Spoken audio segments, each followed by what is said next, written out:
What if everything you believe about happiness is wrong, and the real reason you're unhappy is because you're trying to be liked by everyone?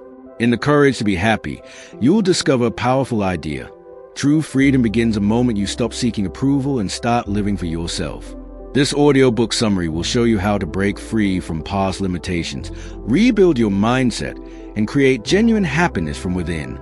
If you've ever felt stuck, judged, or controlled by others' expectations, this video is for you. Stay till the end, because what you're about to learn can completely change how you see your life and your happiness. In The Courage to Be Happy, the section returning to the philosopher begins with a powerful tension. The young man, who once rejected the philosopher's ideas, comes back after years, still struggling, still dissatisfied, and still searching for answers. This immediately raises a question that many of us can relate to. Why do we often return to the same questions about happiness, even after we think we've found solutions?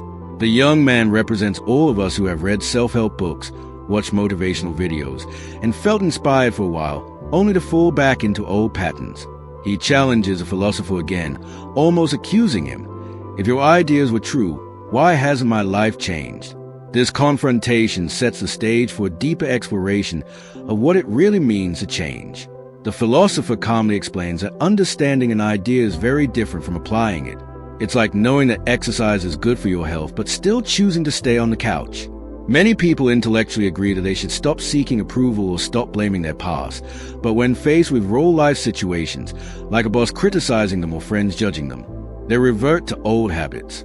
For example, imagine someone who knows they shouldn't care about others' opinions, but the moment they post something on social media and it doesn't get enough likes, their mood drops.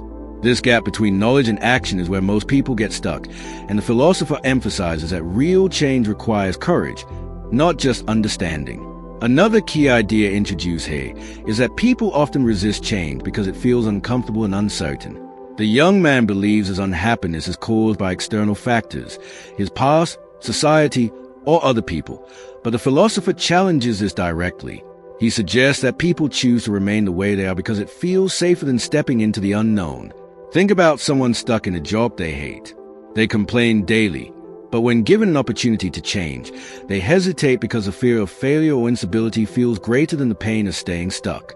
In the same way, the young man's return to the philosopher symbolizes a moment of truth. He can no longer hide behind excuses. He must confront the possibility that change is his responsibility. This section also highlights a subtle but powerful shift in perspective. The philosopher is not there to give easy answers or quick fixes. Instead, he forces the young man, and by extension, the viewer, to question their own beliefs. Are you truly seeking happiness, or are you just seeking comfort? Are you ready to take responsibility for your life, or do you prefer to blame circumstances? These questions can feel uncomfortable, but they are necessary for growth. For instance, if someone constantly says, "I can't be happy because my family doesn't support me," the philosopher would challenge them to ask, "Am I using this as an excuse to avoid taking action?" This shift from blaming to owning your choices is a first step toward real freedom. What makes this section so engaging is that it doesn't offer immediate relief. It creates tension and forces reflection. The young man's frustration mirrors a viewer's inner doubts, making the conversation feel personal and real. It's not just a philosophical debate. It's a mirror held up to your own life. The idea is simple but difficult. Happiness is not something you find. It's something you choose again and again, even when it's hard. To apply this in your life, start by noticing where you are stuck in the gap between knowing and doing. Maybe you know you should stop overthinking, but you still replay conversations in your head. Maybe you know you should pursue your passion, but you keep postponing it. Ask yourself, what am I afraid of? What would happen if I actually acted on what I already know? Even small steps, like speaking your opinion honestly once, or making one decision without seeking approval, can begin to close that gap. Reflect on this. If nothing in your external world changed, could you still choose to be happier? Are you waiting for the perfect moment to change? Or are you willing to start now, despite uncertainty? And most importantly, are you ready to accept that your happiness is your responsibility? Main points and actionable lessons. Understanding is not enough. Real change requires action and courage. Many people stay stuck because they choose comfort over uncertainty. Blaming the past or others prevents you from taking control of your life. The gap between knowing and doing is where most people fail. Close it with small actions. Ask yourself daily, am I choosing this life or avoiding change? Start small. Make one decision today without seeking approval from others. Take responsibility for your happiness instead of waiting for circumstances to improve.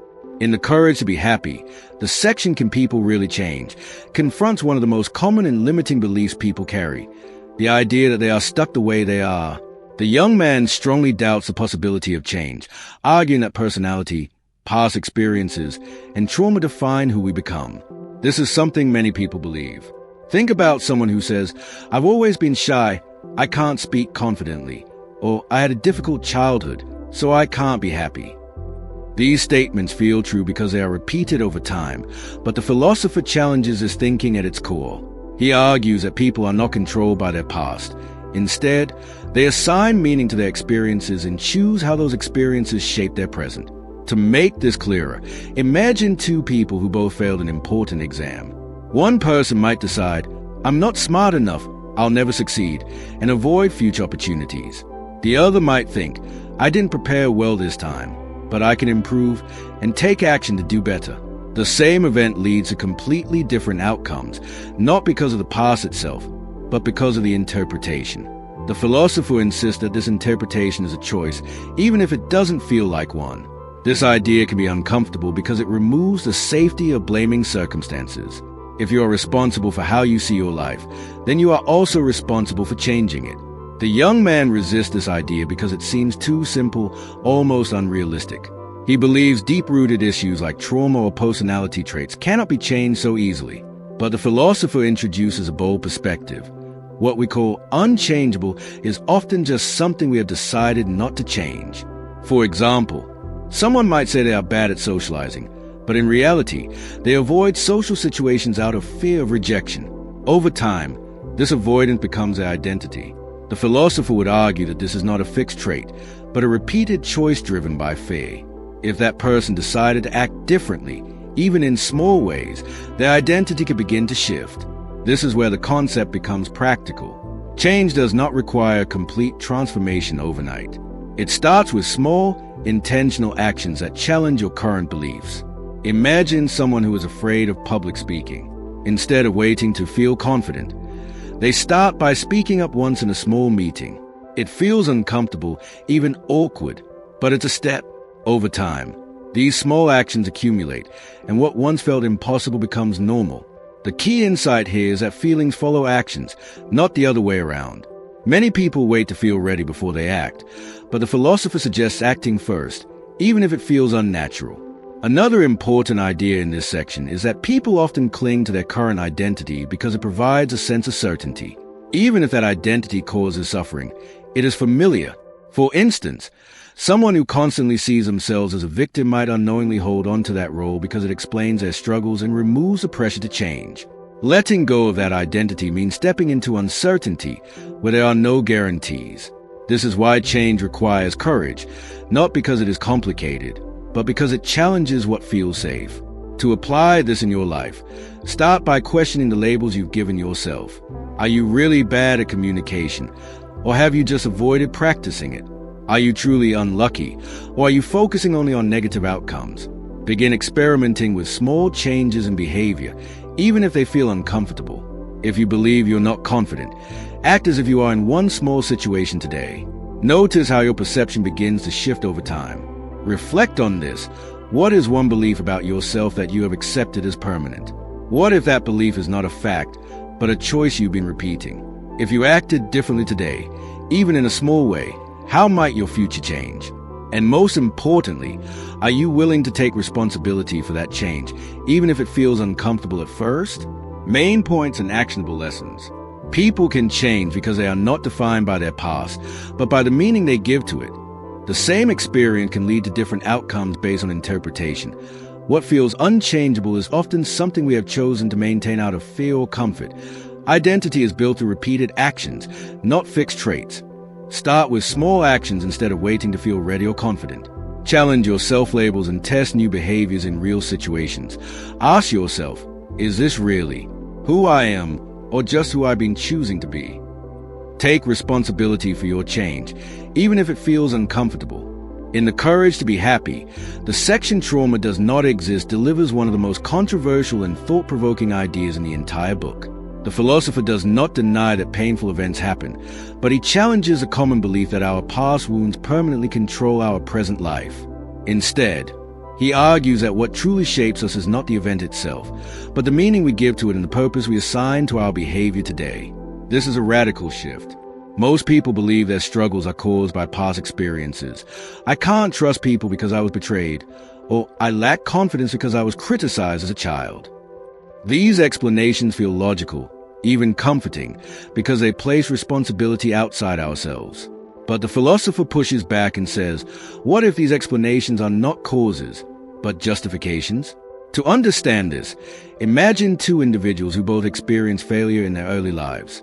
One person might use that experience as a reason to avoid risks, constantly telling themselves, I failed before, so I'll fail again. Over time, they build a life around safety and avoidance. The other person, however, might interpret the same experience differently, seeing it as a lesson and using it as motivation to grow stronger. The past event is identical, but the outcomes are completely different. This suggests that the past does not dictate the future, our interpretation does. The philosopher calls this teleology, the idea that our behavior is driven by goals rather than causes. In other words, we don't act a certain way because of our past. We act that way because it serves a purpose in the present. Consider a role-life scenario. Someone says they avoid social situations because they were bullied in school. While the pain of bullying is real, the philosopher would ask, what purpose does this avoidance serve now? Perhaps it protects them from the risk of rejection or embarrassment. In this sense, the behavior is not controlled by the past, but chosen in the present to avoid discomfort. This is not an easy idea to accept, because it removes the comfort of blaming the past and places responsibility back on the individual. It suggests that even if something painful happened, you still have the power to choose how you respond to it today. This perspective does not mean ignoring or dismissing pain. It means recognizing that holding on to a victim identity can keep you stuck. For example, someone might repeatedly tell themselves, I'm like this because of what happened to me. And while this may feel like an explanation, it can also become a barrier to growth. The philosopher encourages us to shift from asking, what happened to me, to what do I want to do from here? This shift is subtle but powerful. It moves you from a passive role, shaped by circumstances, to an active role, shaping your own life. To apply this in your life, start by identifying a belief you hold about your past. Maybe you think you're not confident because of how you were treated growing up, or you avoid opportunities because of previous failures. Instead of accepting this as a fixed truth, ask yourself, how is this belief influencing my actions today? Is it helping me move forward, or is it keeping me stuck? Then experiment with a new approach. If you usually avoid something because of past experiences, try taking one small step toward it. You might feel uncomfortable, but that discomfort is a sign that you are breaking out of old patterns. Reflect on this. Are you using your past as a reason or as an excuse? What would your life look like if you stopped defining yourself by what happened before? If you had complete freedom to choose your actions today, what would you do differently? And most importantly, are you willing to let go of the story you've been telling yourself, even if it feels familiar? Main points and actionable lessons. The past does not control your present. Your interpretation of it does. Painful experiences are real, but they do not have to define your future. Behavior is driven by purpose in the present, not just causes in the past. Holding on to a victim identity can keep you stuck in the same patterns. Shift your focus from what happened to me to what do I choose now. Identify beliefs rooted in your past and question their usefulness. Take small actions that challenge your current patterns, even if uncomfortable. Ask yourself, am I using my past to grow or to avoid change? In The Courage to Be Happy, the section People Choose Their Own Lives pushes a deeply uncomfortable but empowering idea. The life you are living right now is, in many ways, a result of the choices you continue to make, consciously or unconsciously. The young man resists this strongly, arguing that circumstances, upbringing, luck, and other people shape our lives. And at first glance, this seems true. After all, not everyone starts from the same place. But the philosopher redirects the focus, not to where you started, but to how you are choosing to respond today. He suggests that even when circumstances are difficult, people still make choices about how they act, what they believe, and what direction they move in.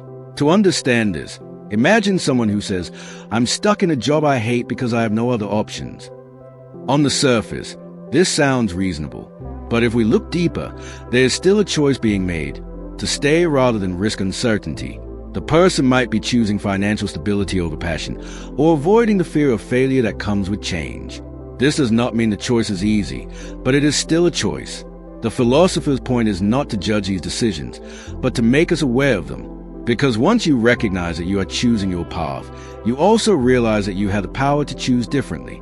Another relatable example is someone who struggles with confidence.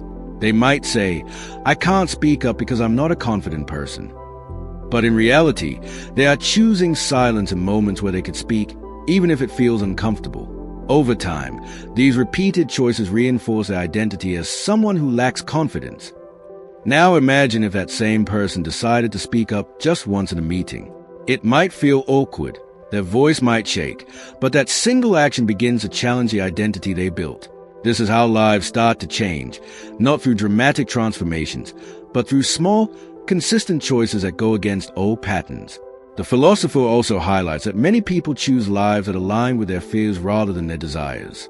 For instance, someone might avoid pursuing a dream career because they fear rejection, failure, or criticism. Instead, they settle for something safe, telling themselves it's the only option.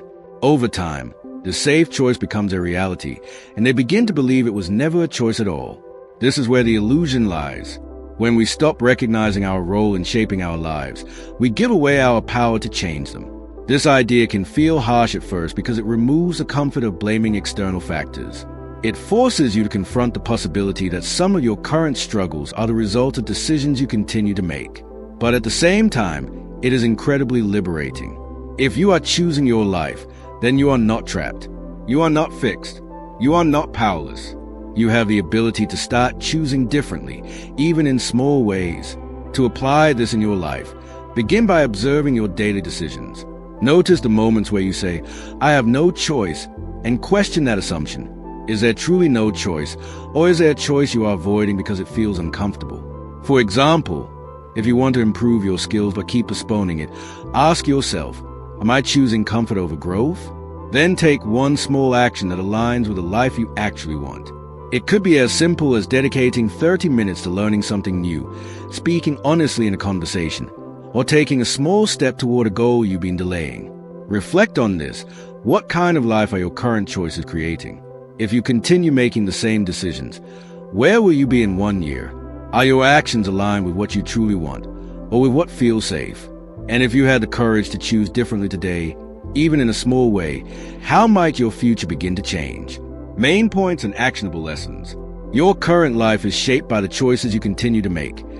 Even when options feel limited, there is usually a choice involved. Repeated small decisions build your identity and shape your future. Many people choose safety and comfort over growth and possibility. Awareness of your choices is a first step toward changing your life. Challenge the belief, "I have no choice," by exploring alternatives. Take small actions that align with the life you actually want to live. Ask yourself, am I choosing this life or avoiding a different one? In The Courage to Be Happy, the section you can change right now delivers a message that is both simple and deeply unsettling. Change does not require time, special conditions, or perfect preparation. It only requires a decision. The young man struggles with this idea because it contradicts what most of us believe. We tend to think change is a slow process that depends on external factors, more confidence, better circumstances, the right moment. But the philosopher challenges this completely. He argues that the moment you decide to act differently, you have already begun to change. The problem is not that change takes time. The problem is that people keep postponing the decision to change. Think about someone who wants to become healthier. They might say, "I'll start next month," or "I'll begin when I feel more motivated." But days turn into weeks, and weeks into years, with no real action taken. In contrast, someone who decides, "I will take a 10-minute walk today," has already broken the cycle. That small action may seem insignificant, but it represents a shift in identity from someone who delays to someone who acts. The philosopher emphasizes that change happens in these moments of decision, not in long-term planning or endless preparation. Another example can be seen in relationships. Imagine a person who feels unappreciated by their friends or family but avoids expressing their feelings out of fear of conflict. They might believe, I need to become more confident before I speak up. But the philosopher would argue the opposite. Confidence comes after action, not before it. The moment that person chooses to communicate honestly, even if their voice shakes, they are already becoming someone who values their own voice. This is what it means to change right now. It is not about becoming a completely different person overnight. It is about choosing a different action in the present moment. The philosopher also addresses a common excuse, the belief that change requires a gradual process because our personality is deeply ingrained. While it is true that habits take time to reinforce, the decision to act differently is always immediate. For instance, if you identify as someone who procrastinates, you don't need months to stop procrastinating. You simply need to start the task you've been avoiding, even for a few minutes. In that moment, you are no longer acting as a procrastinator. You are acting as someone who takes initiative. This shift may feel small, but it has a powerful psychological impact because it challenges the identity you've been holding on to. What makes this idea difficult is not its complexity, but the responsibility it brings. If you can change right now, then you can no longer blame time, circumstances, or readiness. It means that every moment presents a choice to continue your current pattern or to break it. Many people avoid this realization because it removes the comfort of delay. Waiting feels safer than acting because action involves risk of failure, rejection, or discomfort. But the philosopher makes it clear that without action, nothing changes, no matter how much you think or plan. To apply this in your life, identify one area where you've been waiting to change. It could be starting a new habit, improving a skill, or addressing a problem you've been avoiding. Instead of waiting for the right time, take one small action immediately. If you've been delaying studying, open your book and read one page. If you've been avoiding a conversation, send a message or initiate it. The key is not the size of the action, but the fact that you act now, not later. This breaks the illusion that change requires something external and reinforces the idea that it is within your control. Reflect on this. What is one thing you've been postponing, telling yourself you'll do it someday? What is stopping you from taking a small step right now? Are you waiting to feel ready, or are you willing to act despite discomfort? And if you made a different choice in this very moment, how would that begin to reshape your identity? Main points and actionable lessons. Change does not require time. It requires a decision in the present moment. Waiting for the right time is often an excuse that delays action. Small actions taken immediately can begin to shift your identity. Confidence and motivation come after action, not before it. You don't need to become a different person first.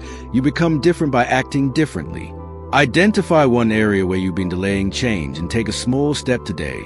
Break the habit of postponing by acting immediately, even if the action is small. Ask yourself, if I can change right now, why am I still waiting? In The Courage to Be Happy, the section The Courage to Be Happy begins within brings a conversation to a powerful and often misunderstood truth. Happiness is not something you receive from the outside world. It is something you choose from within, and that choice requires courage.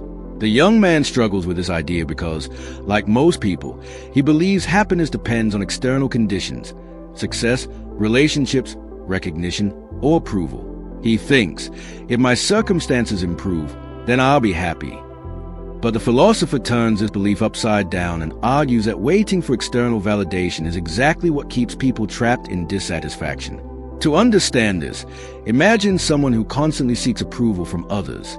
They post on social media, check how many people like their posts, and feel good or bad based on that number.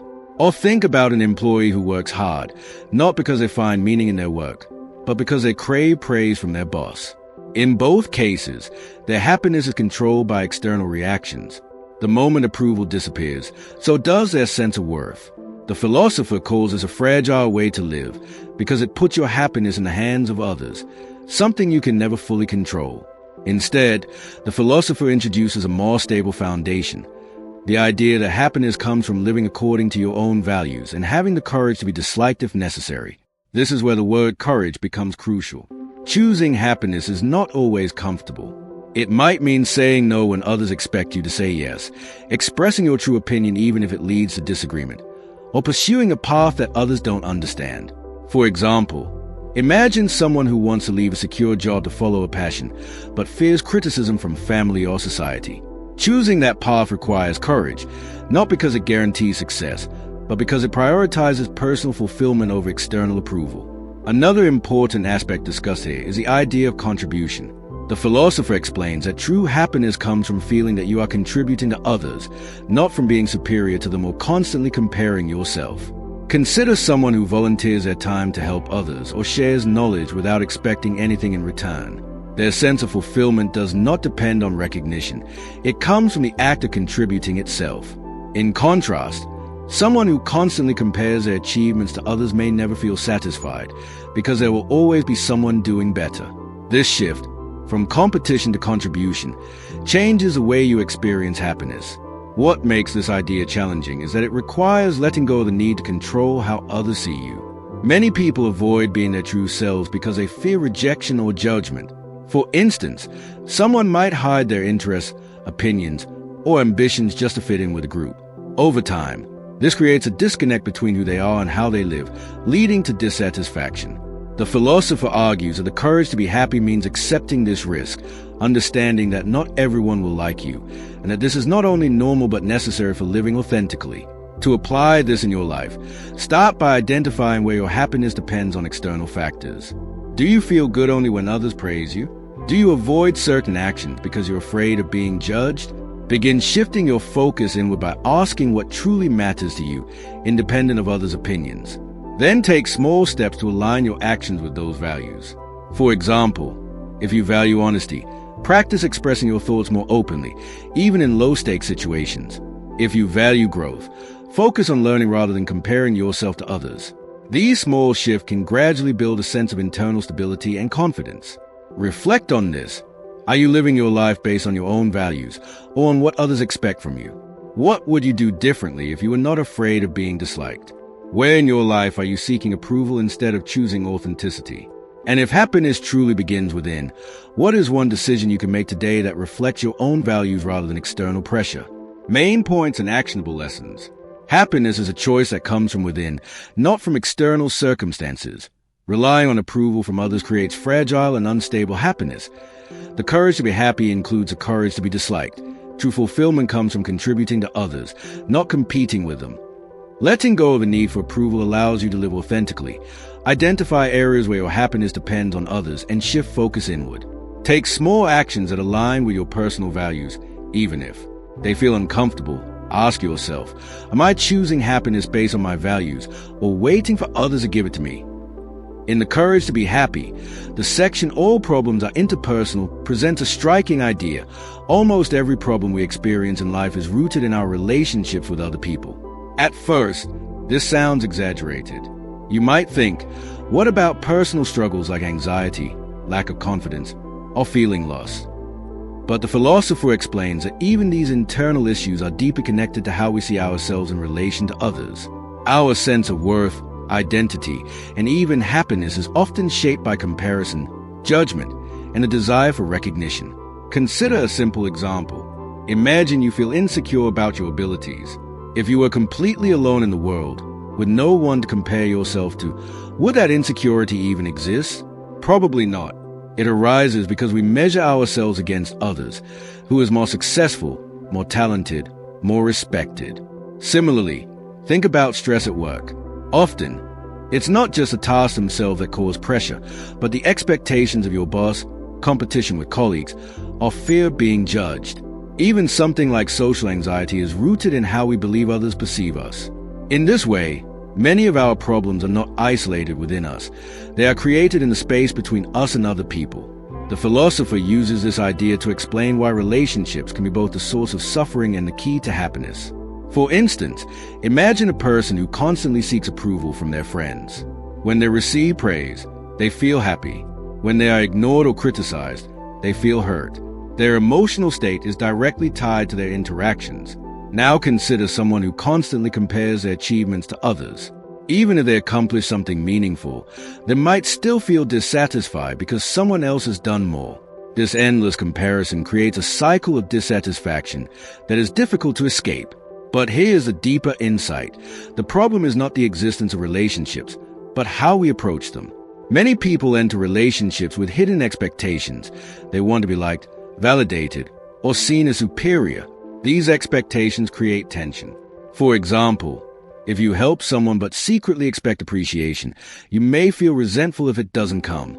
Or if you try to prove your worth in every interaction, you may feel exhausted and insecure. The philosopher suggests that much of our suffering comes from these unspoken demands we place on others. This idea becomes practical when you start observing your own interactions. Think about a recent situation where you felt upset. Maybe someone ignored your message, criticized your work, or disagreed with your opinion. Ask yourself, what expectation did I have in that moment? Were you expecting appreciation, agreement, or recognition? By identifying these expectations, you begin to see how interpersonal dynamics shape your emotions. The philosopher also introduces a powerful shift.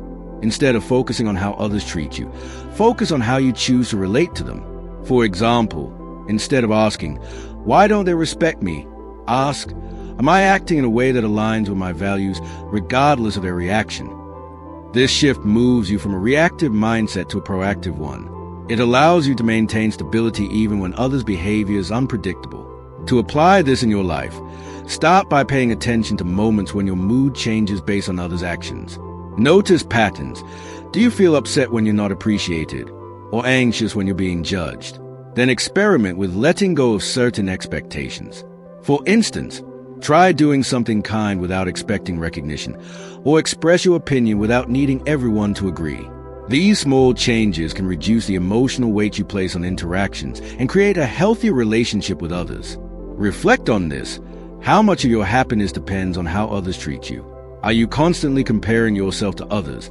And if so, what is that doing to your sense of self-worth?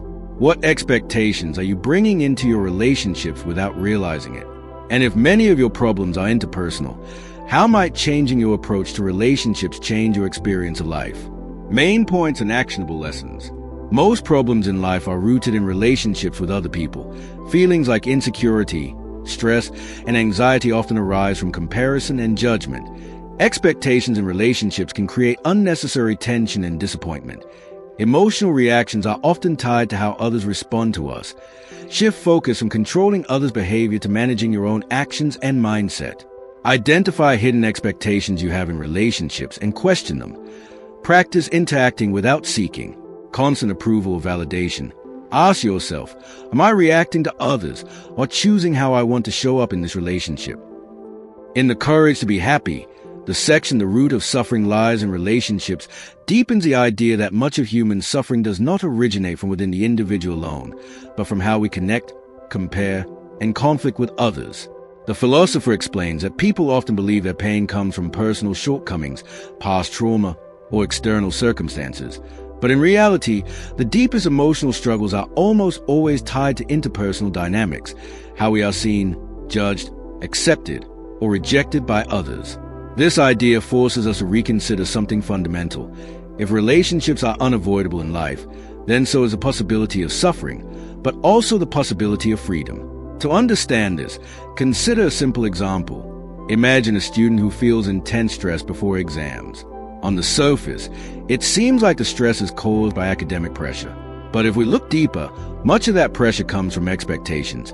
Parents wanting high grades, teachers comparing students, or peers competing for top ranks.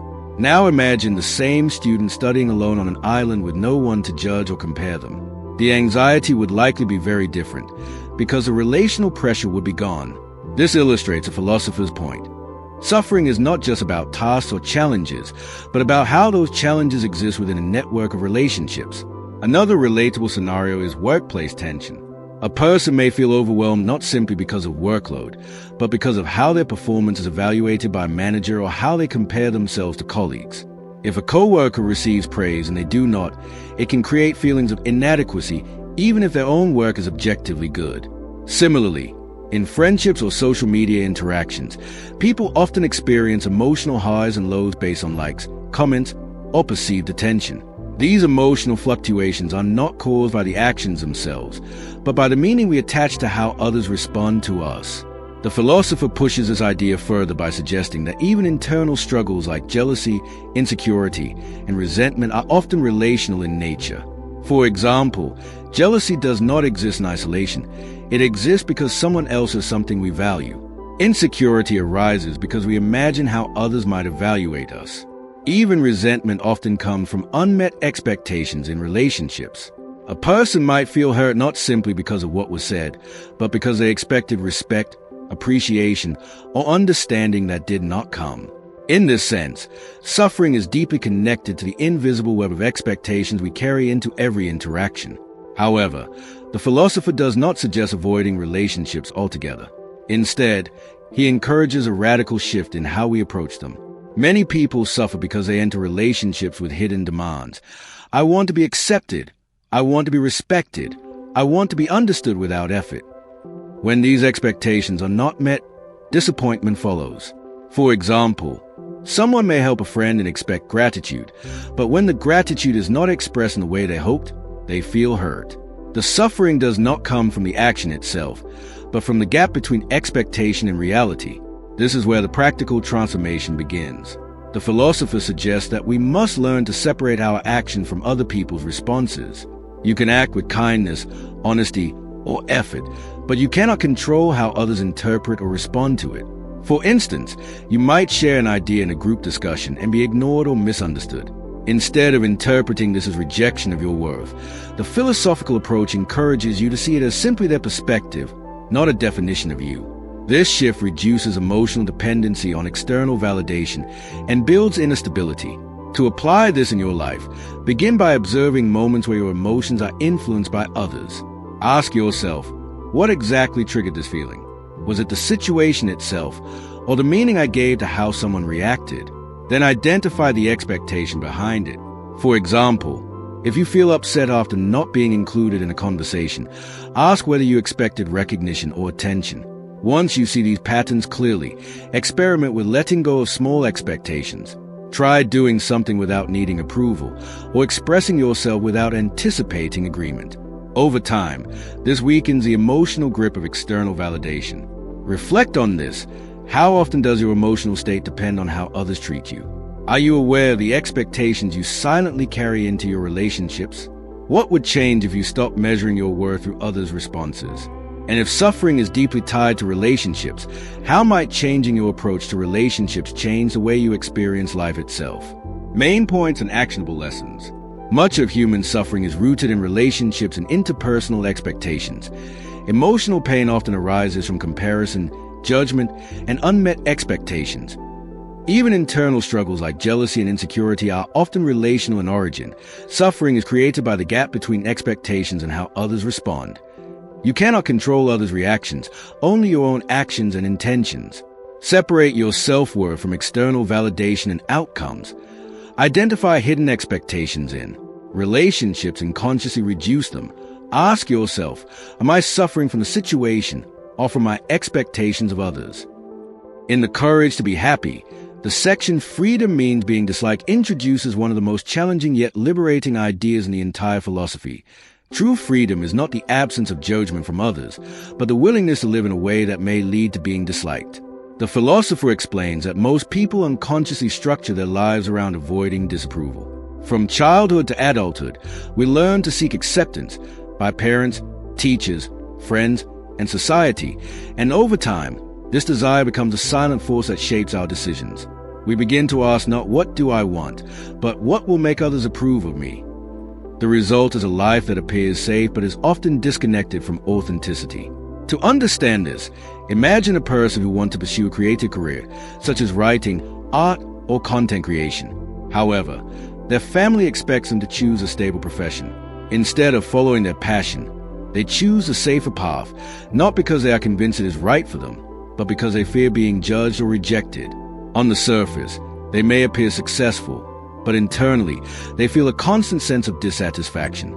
Now contrast this with someone who chooses their passion despite criticism.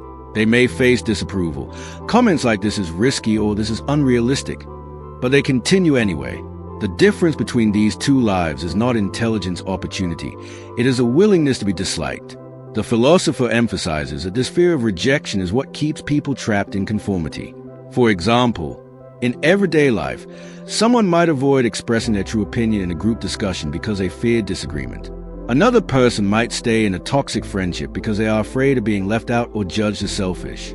Even small decisions, like dressing a certain way or sharing personal thoughts online, are often filtered through the question, will people approve of this? Over time, this creates a life shaped by external expectations rather than internal values. However, the philosopher is not suggesting that we seek conflict or intentionally provoke others. Instead, he is pointing out that disagreement and disapproval are natural parts of human relationships. No matter what you do, you cannot be universally liked. Even the most admired individuals face criticism. The key insight is that trying to avoid being disliked is not only impossible but also deeply limiting. It forces people to shrink their lives to fit the expectations of others, rather than expanding into their own potential. A powerful example can be seen in leadership or innovation. People who introduce new ideas are often met with resistance at first. Imagine someone in a workplace suggesting a completely new way of doing things. Some colleagues may resist, criticize, or dismiss the idea. If that person fears being disliked, they may stay silent. But if they accept that disagreement is part of progress, they can act freely, contribute meaningfully, and potentially create real change. The philosopher's point is that growth often requires stepping into discomfort and accepting that not everyone will agree with you. This idea also applies to personal boundaries. Many people struggle with saying no because they fear disappointing others. For instance, someone might agree to help others even when they are overwhelmed, simply to avoid appearing unkind. Over time, this leads to exhaustion and resentment. But when a person learns that it is acceptable to be disliked for setting boundaries, they begin to protect their time, energy, and mental well-being. This is where true freedom begins, not in pleasing everyone, but in living honestly. To apply this in your life, start by identifying situations where you are acting out of fear judgment. Ask yourself whether your decisions are based on your values or on others' expectations. Then practice small acts of honesty, even if they may not be universally approved. It could be expressing a genuine opinion, declining a request, or choosing a path that aligns with your goals rather than social pressure. Each time you do this, you reinforce the idea that your worth is not dependent on approval. Reflect on this. How many of your decisions are influenced by the fear of being disliked? What opportunities have you avoided because you were worried about judgment? If you knew you could not be universally liked, how would your choices change? And what would your life look like if you prioritized authenticity over approval? Main points and actionable lessons. True freedom means accepting that not everyone will like or approve of you. Much of human behavior is driven by the desire to avoid rejection. Living for approval leads to conformity and internal dissatisfaction. Disagreement and criticism are natural and unavoidable in life. Growth often requires stepping into situations where you may be disliked. Setting boundaries is essential for mental and emotional well-being. Practice making decisions based on your values, not others' expectations. Ask yourself, am I living to be liked, or am I living to be true to myself? In The Courage to be Happy, the section Stop Seeking Approval directly challenges one of the deepest habits shaping human behavior, the constant need for validation from others. The philosopher explains that from childhood, people are trained, often unconsciously, to seek approval as a measure of worth. Praise from parents, good grade from teachers, likes on social media, recognition at work. These all reinforce a belief that acceptance equals value. Over time, this creates a psychological dependency where individuals begin to live not according to their own values, but according to what will earn approval. The result is a life that appears socially acceptable but often feels internally unfulfilling. To understand this, imagine a student who chooses a career path not because they are passionate about it, but because it is admired by society or their family. They may become a doctor, engineer, or lawyer, not out of genuine interest, but to gain approval. On the outside, they are successful, but internally, they feel disconnected and exhausted. Now contrast this with someone who chooses a less conventional path, perhaps writing, teaching, or creating content, despite criticism or doubt from others. They may face disapproval, but they experience a sense of alignment because their actions reflect their true interests. The philosopher's point is not about which path is better, but about whether the choice is driven by approval or authenticity. The need for approval is not limited to major life decisions. It appears in everyday situations as well. For example, someone might hesitate to share their opinion in a group discussion because they are afraid of being judged. Another person might constantly check how others react to their social media posts, feeling good or bad based on likes and comments. Even simple decisions, such as how to dress or what to say in a conversation, are often filtered through the question, will people approve of this? This creates a subtle but powerful dependency on external validation, where self-worth becomes unstable and dependent on others' reactions. The philosopher explains that this pattern leads to emotional instability because approval is unpredictable. One day, people may praise you. The next day, they may ignore or criticize you. If your happiness depends on this external feedback, your emotional state will constantly fluctuate. For instance, someone might feel confident after receiving praise at work, but deeply insecure after a single negative comment. This cycle keeps people trapped in a constant search for validation, never allowing them to feel grounded in themselves. To break this cycle, the philosopher suggests a radical shift. Stop asking, how will others see me? And start asking, is this aligned with what I believe is right? This does not mean becoming indifferent to others or ignoring relationships. Instead, it means removing approval as a foundation of your decisions.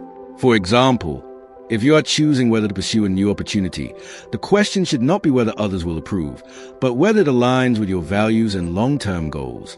This shift gradually moves control from external judgment to internal direction. In real life, this can be practiced in small but meaningful ways. Imagine you are in a conversation where you strongly disagree with someone. Instead of staying silent to maintain approval, you express your perspective respectfully. Or imagine you are offered a task that does not align with your priorities, and instead of agreeing out of fear of disappointing others, you politely decline.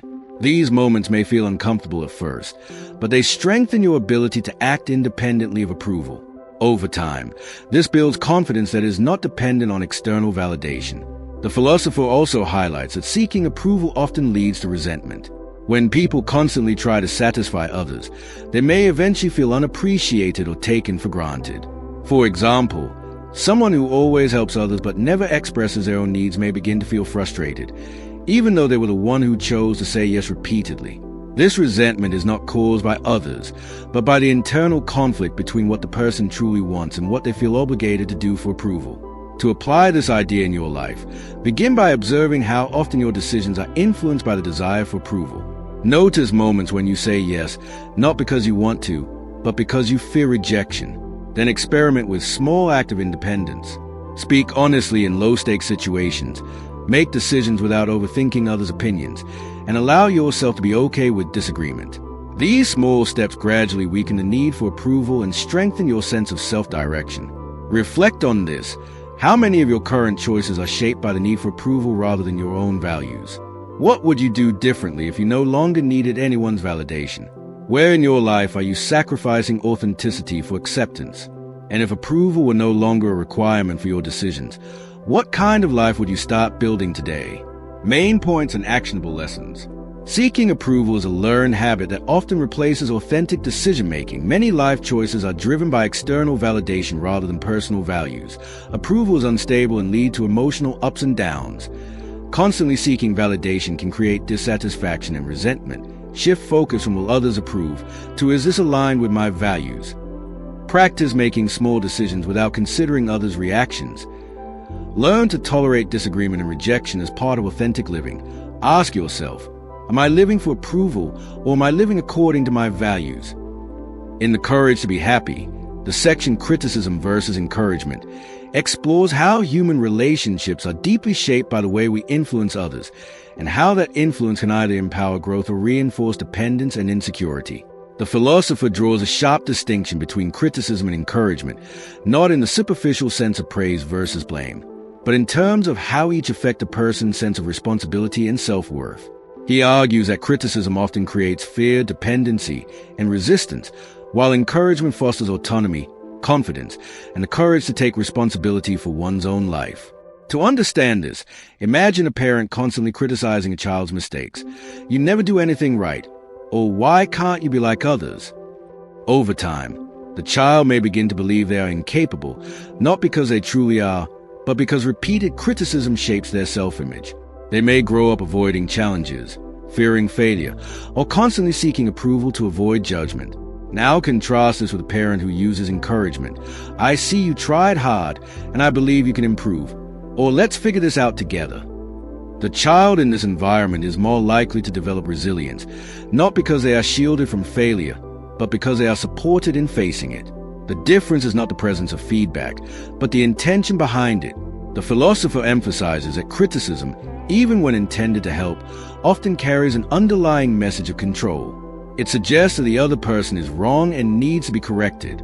In real life, this can be seen in workplaces, friendships, and relationships. For example, a manager who constantly criticizes employees may create an environment where people become afraid to take initiative, fearing mistakes. Similarly, in friendships, someone who frequently points out flaws may unintentionally push others away or make them defensive. Even in self-talk, people often criticize themselves harshly, saying things like, "I'm so lazy" or "I always mess things up," which reinforces a cycle of self-doubt rather than improvement. Encouragement, on the other hand, is not about ignoring mistakes or pretending everything is fine. It is about recognizing effort, potential, and growth while allowing the individual to take responsibility for their own progress. For instance, instead of telling someone exactly what they did wrong, encouragement might involve acknowledging their effort and asking reflective questions that help them find their own solutions. A teacher who says, "You are improving. What do you think you could try differently next time?" is not controlling the student but empowering them to think independently. This shift from control to autonomy is central to the philosopher's idea. The philosopher also points out that many people mistakenly believe criticism is necessary for improvement. Society often teaches that being strict, harsh, or judgmental leads to better results.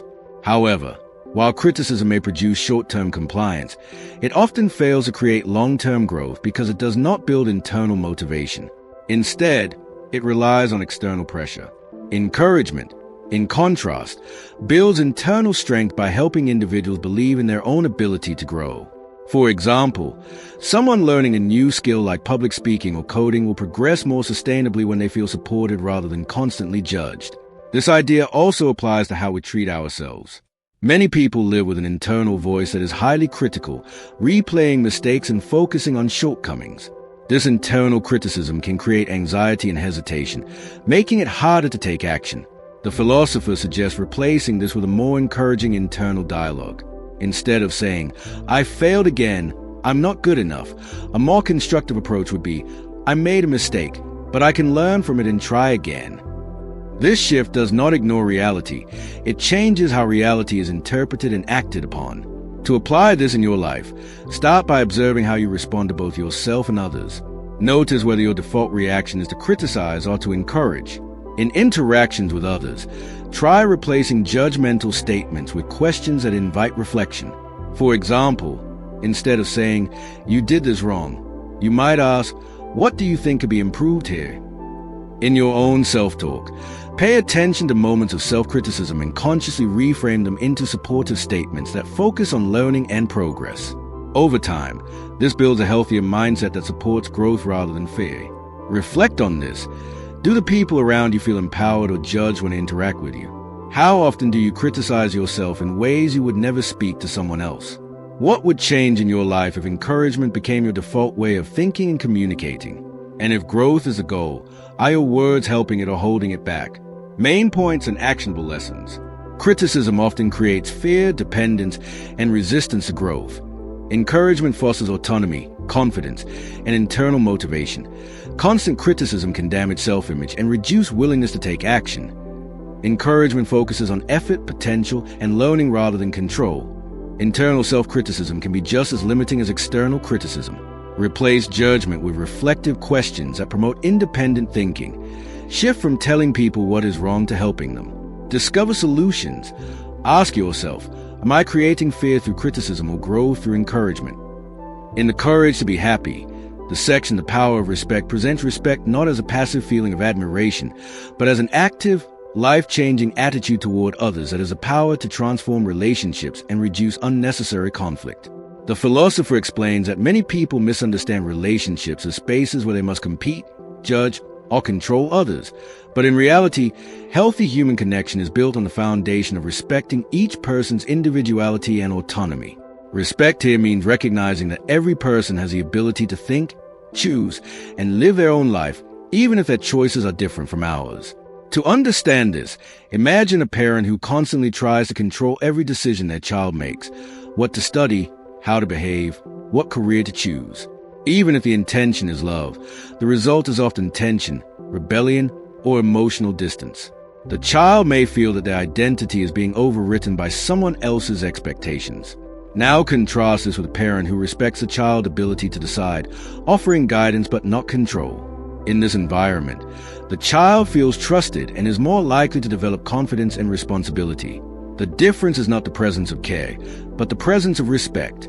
The philosopher extends this idea to all types of relationships, including friendships, workplaces, and even casual interactions. For example, in a workplace, a manager who respects employees does not micromanage every task, but instead trusts them to complete their work. This trust creates a sense of ownership and motivation. In contrast, constant monitoring and control often lead to stress, resentment, and reduced creativity. Similarly, in friendships, respecting someone means accepting that they may have different opinions, priorities, or life paths without trying to force them into agreement or conformity. A powerful example can also be seen in disagreements. Imagine two friends who have a conflict about a decision. One insists that their view is correct and tries to convince or pressure the other. This often leads to argument and emotional distance. But if both individuals approach the disagreement with respect, acknowledging that the other person has a valid perspective even if it differs, the conversation becomes more open and less defensive. Respect does not mean agreement. It means recognizing the other person's right to think differently. The philosopher emphasizes that lack of respect often leads to hidden forms of control. When people feel insecure, they may try to change others to feel more secure themselves. For example, someone might try to control their partner's behavior out of fear of losing them. Or a friend might give constant advice not because it is needed, but because they want to feel superior or needed. These behaviors, although often unconscious, can damage relationships because they deny the other person's independence. Respect also has a powerful effect on self-perception. When you respect others, you naturally begin to see them as capable individuals, which reduces the need for comparison. Many people suffer because they constantly compare themselves to others, feeling either inferior or superior. But respect shifts the focus away from comparison and toward coexistence. Instead of thinking, I must be better than others, or others are better than me, respect allows you to think, we are different, and each of us has our own path. This reduces unnecessary emotional conflict and builds a more stable sense of self. To apply this in your life, start by observing how you interact with the people around you. Notice moments where you might be trying to influence, correct, or control others unnecessarily. Then practice stepping back and allowing others to make their own decisions, even if you disagree. In conversations, focus on listening without immediately trying to change the other person's opinion. In relationships, replace controlling behavior with trust and openness. At the same time, extend this respect inward by trusting your own ability to make decisions without constantly seeking validation. Reflect on this. Do you truly respect the people in your life as independent individuals, or do you often try to shape them according to your expectations? How often do your disagreements come from a need to be right rather than a willingness to understand? What would change in your relationships if you trusted others more deeply? And how would your life feel if you stopped comparing and started respecting differences instead? Main points and actionable lessons. Respect means recognizing others as independent individuals with their own ability to choose. Healthy relationships are built on trust and autonomy, not control or judgment. Lack of respect often leads to hidden attempts to control others. Respect does not require agreement. It requires acceptance of differences. Comparison decreases when you focus on respect rather than competition. Controlling behavior often comes from insecurity, not genuine care. Practice listening without trying to change others' opinions. Ask yourself, am I respecting others' autonomy or trying to control their choices? In The Courage to Be Happy, the section Education is about growth, not control, challenges a deeply rooted misunderstanding about what it means to educate, guide, or help others improve. The philosopher explains that many people believe education is about correcting behavior, fixing mistakes, and steering others toward what is considered right. However, this mindset often turns education into control rather than growth. When the focus is on control, the educator, whether a parent, teacher, manager, or even a friend, tries to shape others according to their own expectations. But when the focus is on growth, the goal shifts to helping the other person discover their own abilities, make their own decisions, and take responsibility for their own development. To understand this clearly, imagine a parent who constantly dictates every aspect of their child's life: what subject to study, how to study, what hobbies to pursue, and even how to behave in social situations. On the surface, this may seem like good guidance, but over time, the child may become dependent, fearful of making mistakes, or resistant to decision-making. Now contrast this with a parent who supports growth by allowing the child to make choices, experience consequences, and learn through reflection. This child may struggle at times, but they develop resilience, independence, and confidence in their own judgment. The difference lies not in care or attention, but in whether the focus is control or growth. The philosopher extends this idea beyond parenting into all human relationships. In workplaces, for example, a manager who focuses on control may constantly monitor employees, correct every small mistake, and dictate how tasks should be done. While this might produce short-term compliance, it often reduces creativity, motivation, and ownership. On the other hand, a manager who focuses on growth gives employees responsibility, trusts their abilities, and provides feedback that encourages learning rather than dependency. In such environments, individuals are more likely to develop confidence and take initiative because they are treated as capable contributors rather than passive followers. This principle also applies in friendships and personal relationships. Imagine a friend who constantly tells you how you should live your life, what decisions to make, who to spend time with, and what goals to pursue. Even if their intention is to help, it can feel controlling and suffocating. Now imagine a friend who listens, supports, and offers perspective, but ultimately respects your ability to decide your own path. This kind of relationship feels lighter and more empowering because it acknowledges your autonomy rather than trying to override it. A key insight from the philosopher is that control often comes from anxiety. People try to control others because they fear mistakes, uncertainty, or outcomes they cannot manage. For example, a teacher might micromanage students because they fear failure in exam results. A parent might overprotect a child because they fear harm or disappointment. But this fear-driven control does not lead to genuine growth. Instead, it limits experience and weakens confidence. Growth, on the other hand, requires allowing space for mistakes, exploration, and learning through experience. This idea also transforms how we view failure. In a control-based mindset, failure is seen as something to be avoided at all costs, often leading to punishment or criticism. But in a growth-based mindset, failure is seen as part of the learning process. For instance, a student learning a language might make many mistakes in conversation. A controlling approach would focus on correcting every error immediately, potentially discouraging the learner. A growth-oriented approach would encourage communication, even if imperfect, because the goal is progress, not perfection. To apply this in your life, begin by identifying areas where you might be trying to control rather than support growth, whether in your relationships, workplace, or even in how you treat yourself. Ask yourself whether your actions are helping others become more independent or making them more dependent on you. If you are in a leadership or mentoring role, shift your focus from correcting outcomes to encouraging learning and reflection. In your personal life, practice allowing others to make their own decisions without interference, even if you believe you would choose differently. At the same time, apply this principle to yourself by allowing room for mistakes without harsh self-criticism. Reflect on this. In your relationships, are you helping others grow or try and control their outcomes? Do you react to mistakes with criticism or with opportunity for learning? Where in your life are you holding on too tightly out of fear? And how would your relationships change if you trusted growth more than control? Main points and actionable lessons. Education and guidance should focus on growth, not control. Control often comes from anxiety and fear of mistakes or uncertainty. Growth requires allowing others to make decisions and learn from experience. The over-controlling behavior can reduce confidence, creativity, and independence. Failure should be viewed as part of the learning process, not something to eliminate. Healthy relationships support autonomy rather than dependency.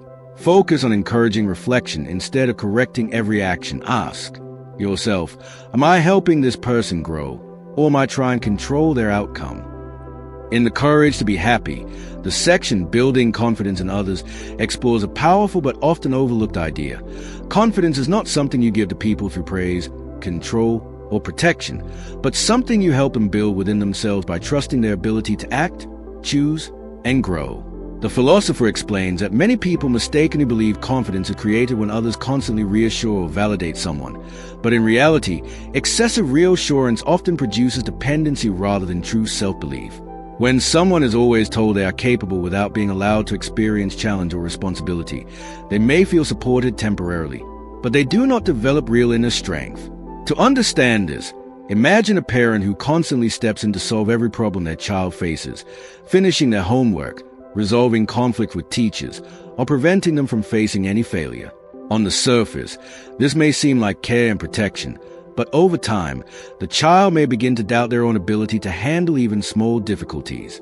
Now contrast this with a parent who allows a child to struggle, make mistakes, and learn from consequences while still offering emotional support and trust.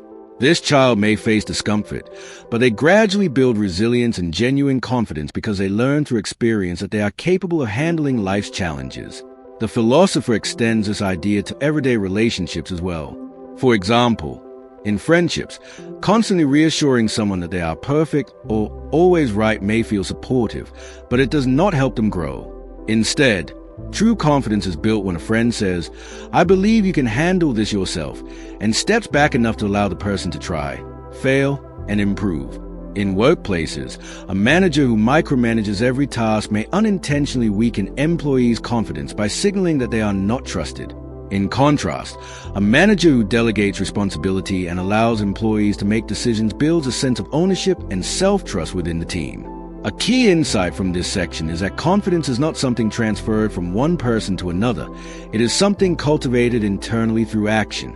The philosopher emphasizes that when we try too hard to give confidence through praise alone, we often remove the opportunity for the other person to discover their own strength.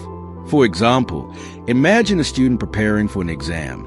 If a teacher constantly says, "Don't worry, you are smart, you will definitely pass," but never encourages independent practice or problem solving, the student may feel temporarily reassured but unprepared when real challenges arise. However, if the teacher instead encourages effort, persistence, and independent thinking, the student gradually learns to trust their own ability. This idea also applies to how we treat ourselves. Many people try to build self-confidence by repeating positive affirmations or seeking validation from others, but still struggle with doubt in difficult situations. The philosopher suggests that real self-confidence is built through action, not reassurance. For instance, someone who fears public speaking will not gain confidence simply by being told they are good at it. They gain confidence by actually speaking, experiencing discomfort, and realizing through practice that they can handle it. Each small action builds evidence of capability, which slowly transforms self-perception.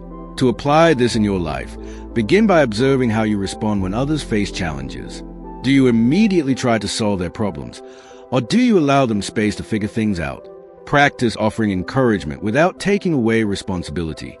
Instead of saying, "I'll fix it for you," try saying, "I believe you can handle this, and I'm here if you need support."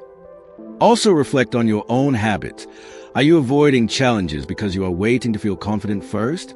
Start taking small actions even without confidence, and let experience become the source of your belief in yourself. Reflect on this. Are you helping others become confident, or are you unintentionally making them dependent on reassurance? Where in your life are you waiting for confidence before taking action instead of building it through experience? How would your relationships change if you trusted others more deeply? And what would happen if you stopped seeking confidence from words and started building it through action? Main points and actionable lessons.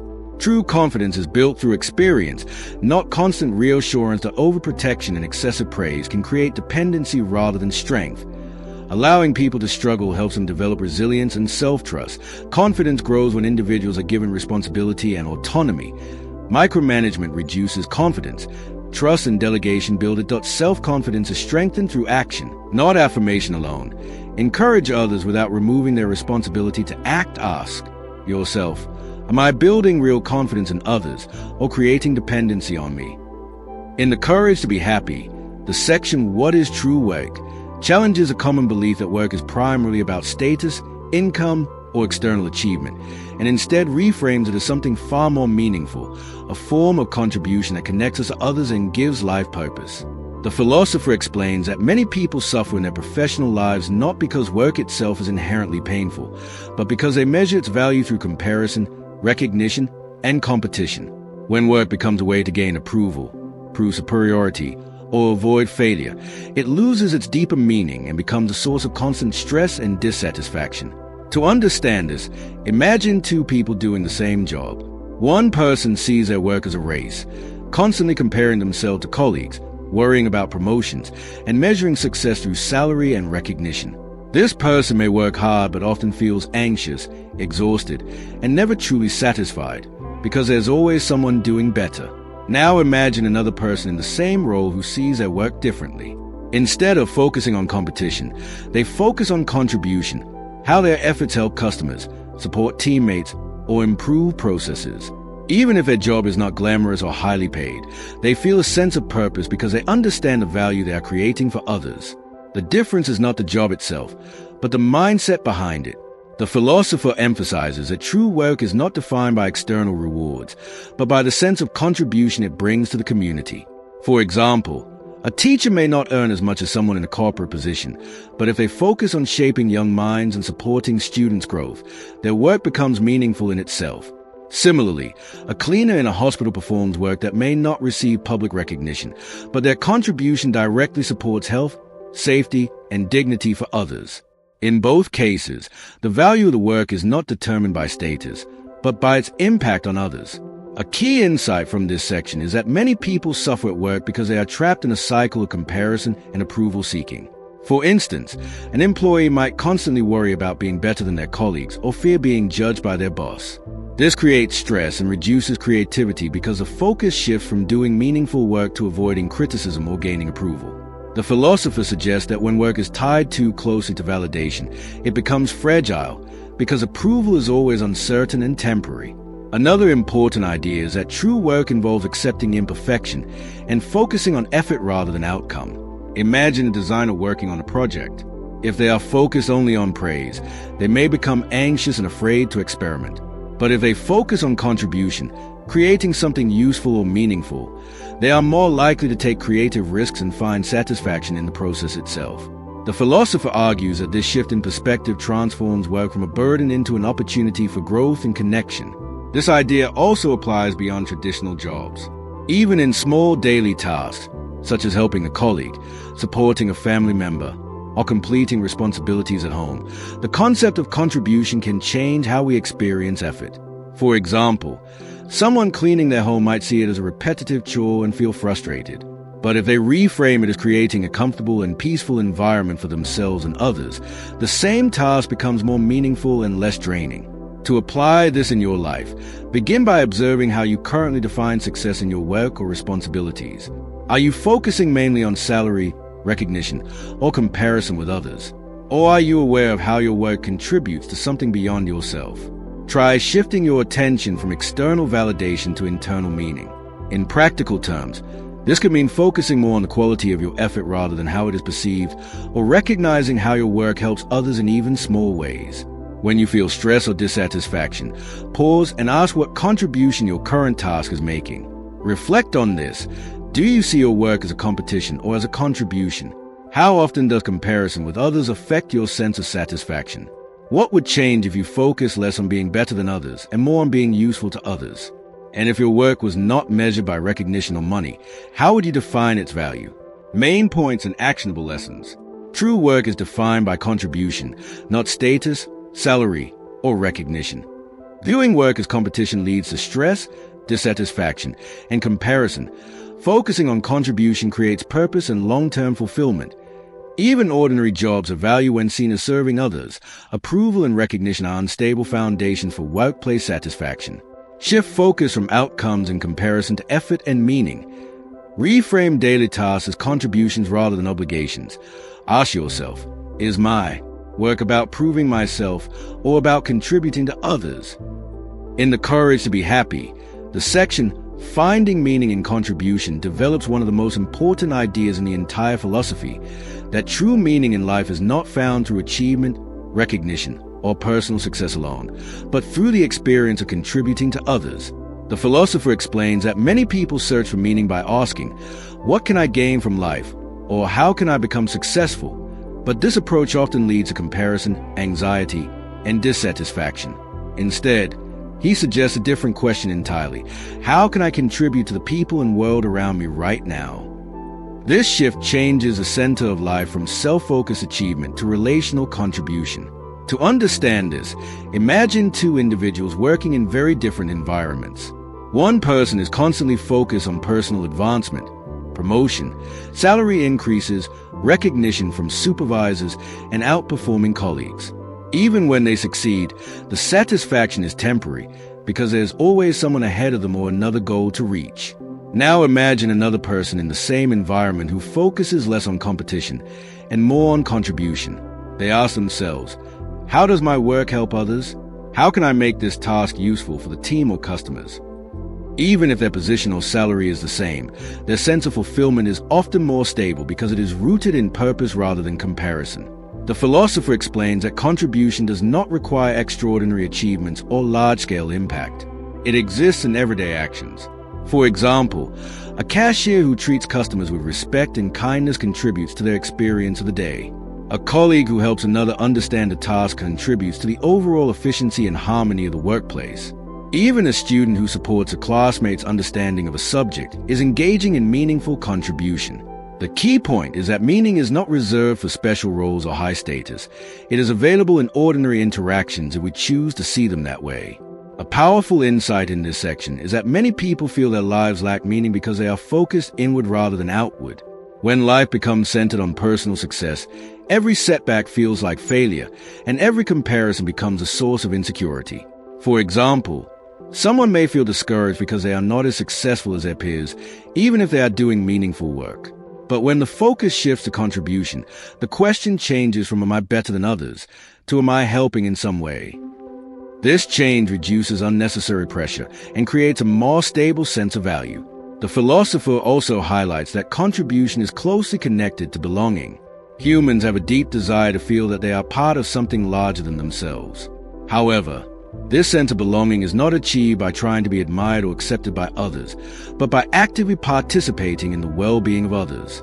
For instance, someone who constantly tries to impress others may still feel disconnected because approval is uncertain and conditional.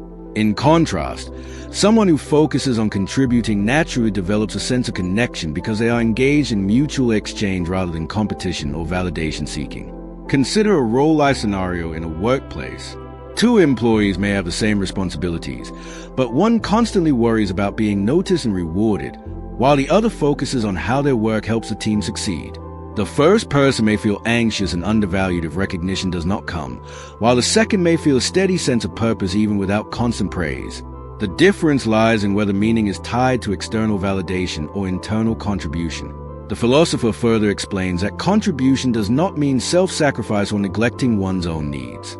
Instead, it is about finding balance between self-care and engagement with others.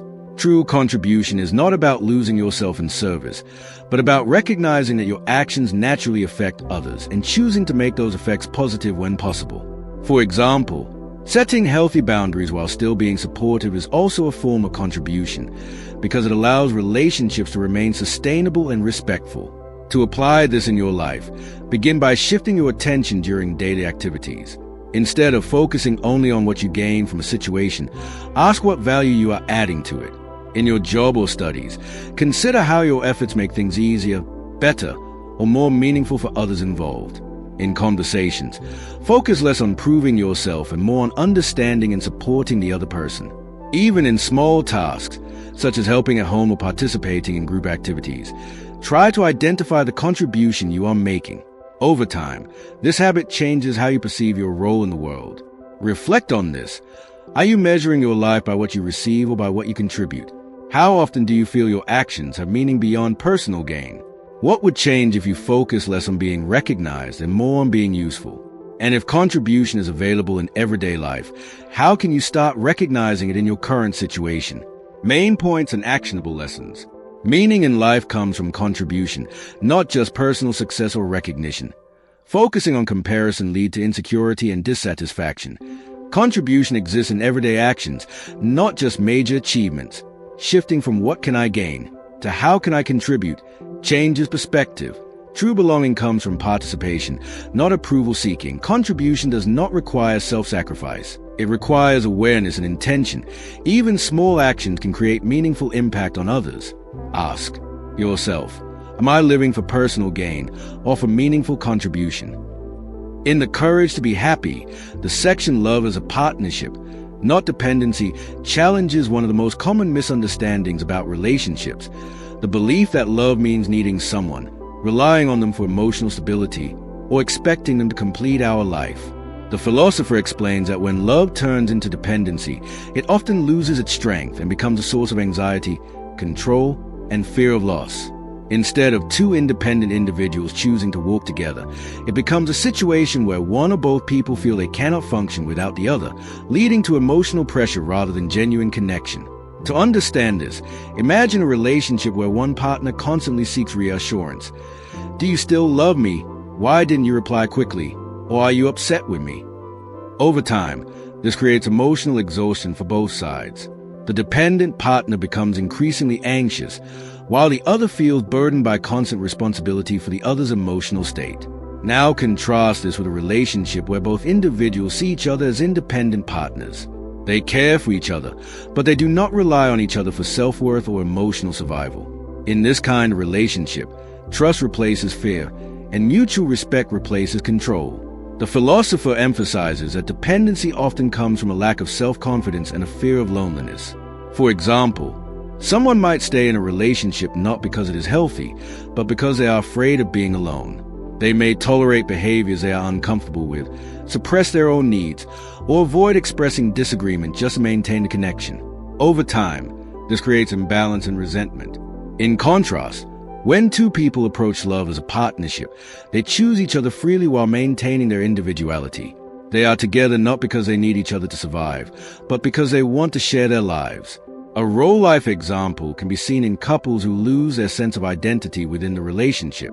One partner may give up hobbies, friendships, or personal goals to maintain closeness, believing that sacrificing individuality strengthens love. However, instead of deepening the connection, this often creates emotional dependency and imbalance. The philosopher suggests that true love does not require losing oneself. It requires both individuals to remain whole while choosing to share their lives. When each person continues to grow individually, the relationship itself becomes healthier and more dynamic. Another important insight is that dependency often leads to control disguised as care. For instance, one partner may try to influence the other's decisions, friendships, or behavior, believing it is for their own good. However, this often stems from fear of losing a relationship or fear of uncertainty. This type of control can slowly erode trust and freedom. On the other hand, a partnership-based relationship respects boundaries and allows both individuals to make their own choices, even if they differ. The philosopher also highlights that love as partnership requires courage, the courage to remain independent while being emotionally connected. This means being able to say, I choose to be with you, rather than I cannot live without you. The difference may seem subtle, but it fundamentally changes the nature of the relationship. In a partnership, both individuals take responsibility for their own happiness and do not place that burden on the other person. This creates space for healthier communication, mutual growth, and deeper respect. To apply this in your life, begin by observing your current or past relationships. Ask yourself whether your connection is based on choice or necessity. Do you feel anxious when the other person is distant, or do you trust the stability of your own emotional state? Practice building emotional independence by developing your own interests, friendships, and goals outside of the relationship. If you are in a relationship, focus on expressing your needs clearly without relying on emotional pressure or fear of abandonment. If you are not in a relationship, work on strengthening your sense of self so that future connections are built on partnership rather than dependency. Reflect on this. Do your relationship feel like a choice or a necessity? How often do you rely on others for your emotional stability? Are you staying in relationships out of love or out of fear of loneliness? And what would change in your life if you approach love as a partnership between two independent individuals rather than as emotional dependency? Main points and actionable lessons. Love should be a partnership between two independent individuals, not emotional dependency. Dependency often leads to anxiety, control, and fear of loss. Healthy relationships are based on choice, not necessity. Losing individuality for the sake of love weakens, rather than strengthens, relationships. Control in relationships often comes from fear, not genuine care. Emotional independence is essential for stable and respectful connections. True love includes both connection and personal freedom. Ask yourself, am I in this relationship because I choose it, or because I fear being alone? In The Courage to Be Happy, the section Building Healthy Relationships brings together many of the book's core ideas to explain what truly makes relationships stable, meaningful, and emotionally safe. The philosopher argues that healthy relationships are not built on control, dependency, approval-seeking, or constant validation, but on mutual respect, equality, and the willingness of both individuals to live as independent people who choose to connect rather than need to connect. Most relationship problems, he explains, arise when people try to use others as tools to fulfill emotional gaps, whether it is a need for recognition, security, or identity. When this happens, relationships slowly shift from cooperation to expectation, and from freedom to emotional pressure. To understand this, imagine two friends. In one case, friendship is based on constant validation. One friend expects the other to always agree, always support their opinions, and always be emotionally available. When those expectations are not met, disappointment and tension arise. The friendship becomes fragile because it depends on constant emotional satisfaction. Now imagine another friendship where both individuals understand that disagreement is natural, personal time is respected, and emotional responsibility belongs to each person individually. They support each other, but they do not depend on each other for self-worth. This relationship feels lighter, more stable, and more genuine because it is not built on pressure, but on freedom. The philosopher also explains that unhealthy relationships often form when people confuse closeness with control. For example, a person might believe that checking on someone constantly, giving unsolicited advice, or trying to shape their decisions is a form of care. However, beneath this behavior is often anxiety, the fear of losing a relationship or the fear that the other person will make mistakes without guidance. While the intention may seem loving, the result is often suffocation and resistance. A healthy relationship, in contrast, allows space for individuality and accepts that each person has a right to make their own choices, even imperfect ones. Another important aspect of building healthy relationships is the ability to separate responsibility. The philosopher emphasizes that each person is responsible for their own emotions, decisions, and happiness. For instance, if someone feels hurt because a friend did not respond in the way they expected, the initial reaction might be to blame the other person. But in reality, part of that emotional response comes from internal expectations. A healthy relationship does not mean eliminating hurt or disagreement, but understanding that emotions are shaped internally, not solely caused by others. This awareness reduces unnecessary conflict and helps individuals respond more calmly and clearly. Consider a workplace scenario. A team member may feel frustrated because a colleague did not acknowledge their contribution. If the relationship is based on expectation, this can quickly turn into resentment. But if the mindset is based on healthy relationship principles, the person might recognize that while appreciation is nice, their sense of value should not depend entirely on external recognition. This shift prevents emotional dependency and allows collaboration to continue without bitterness. The philosopher further highlights that comparison is one of the biggest enemies of healthy relationships. When individuals constantly compare themselves to others, relationships become competitive rather than cooperative. For example, two colleagues may start comparing achievements, promotions, or recognition, leading to jealousy and tension. In contrast, when people see each other as independent individuals with different paths, there is less need for comparison and more room for mutual respect. Each person can focus on their own growth without feeling threatened by other success. To apply this in your life, begin by observing the relationships where you feel emotional tension, disappointment, or dependency. Ask yourself whether your expectations are realistic and whether you are assigning responsibility for your emotions to others. Practice separating your feelings from others' actions by reminding yourself that while people influence your experience, they do not fully control it. In conversations, try listening without trying to control outcomes or reactions. In friendships and family relationships, allow space for differences without trying to force agreement. And in your own mindset, focus on building self-responsibility for your emotional state rather than relying on others to maintain it. Reflect on this. Do your relationship feel balanced or dependent? How often do you expect others to behave in ways that meet your emotional needs? Are you allowing others a freedom to be themselves, or are you trying to shape them into what you need? And if you took full responsibility for your emotional responses, how would your relationships change?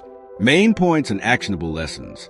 Healthy relationships are built on independence, respect, and equality. Dependency and emotional expectations weaken relationships over time. Control often comes from anxiety, not genuine care. Each person is responsible for their own emotions and happiness. Comparison creates competition and weakens connection. Accepting differences reduces conflict and increases mutual respect. Focus on your own emotional responsibility instead of blaming others.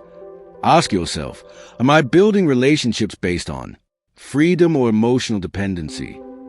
In The Courage to be Happy, the section Happiness as a Choice delivers one of the most challenging yet liberating ideas in the entire philosophy. Happiness is not something that happens to you when conditions improve, but something you actively choose in how you interpret and respond to life. The philosopher explains that most people live under the assumption that happiness is dependent on external circumstances, money, relationships, success, recognition, or perfect conditions. Because of this belief, they postpone happiness into the future, constantly thinking, I will be happy when.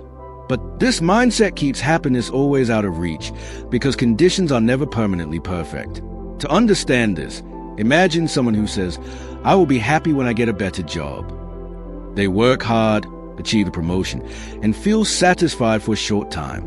But soon, new challenges appear, higher expectations, more responsibilities, or comparison with others at the same level. The satisfaction fades, and happiness is postponed again.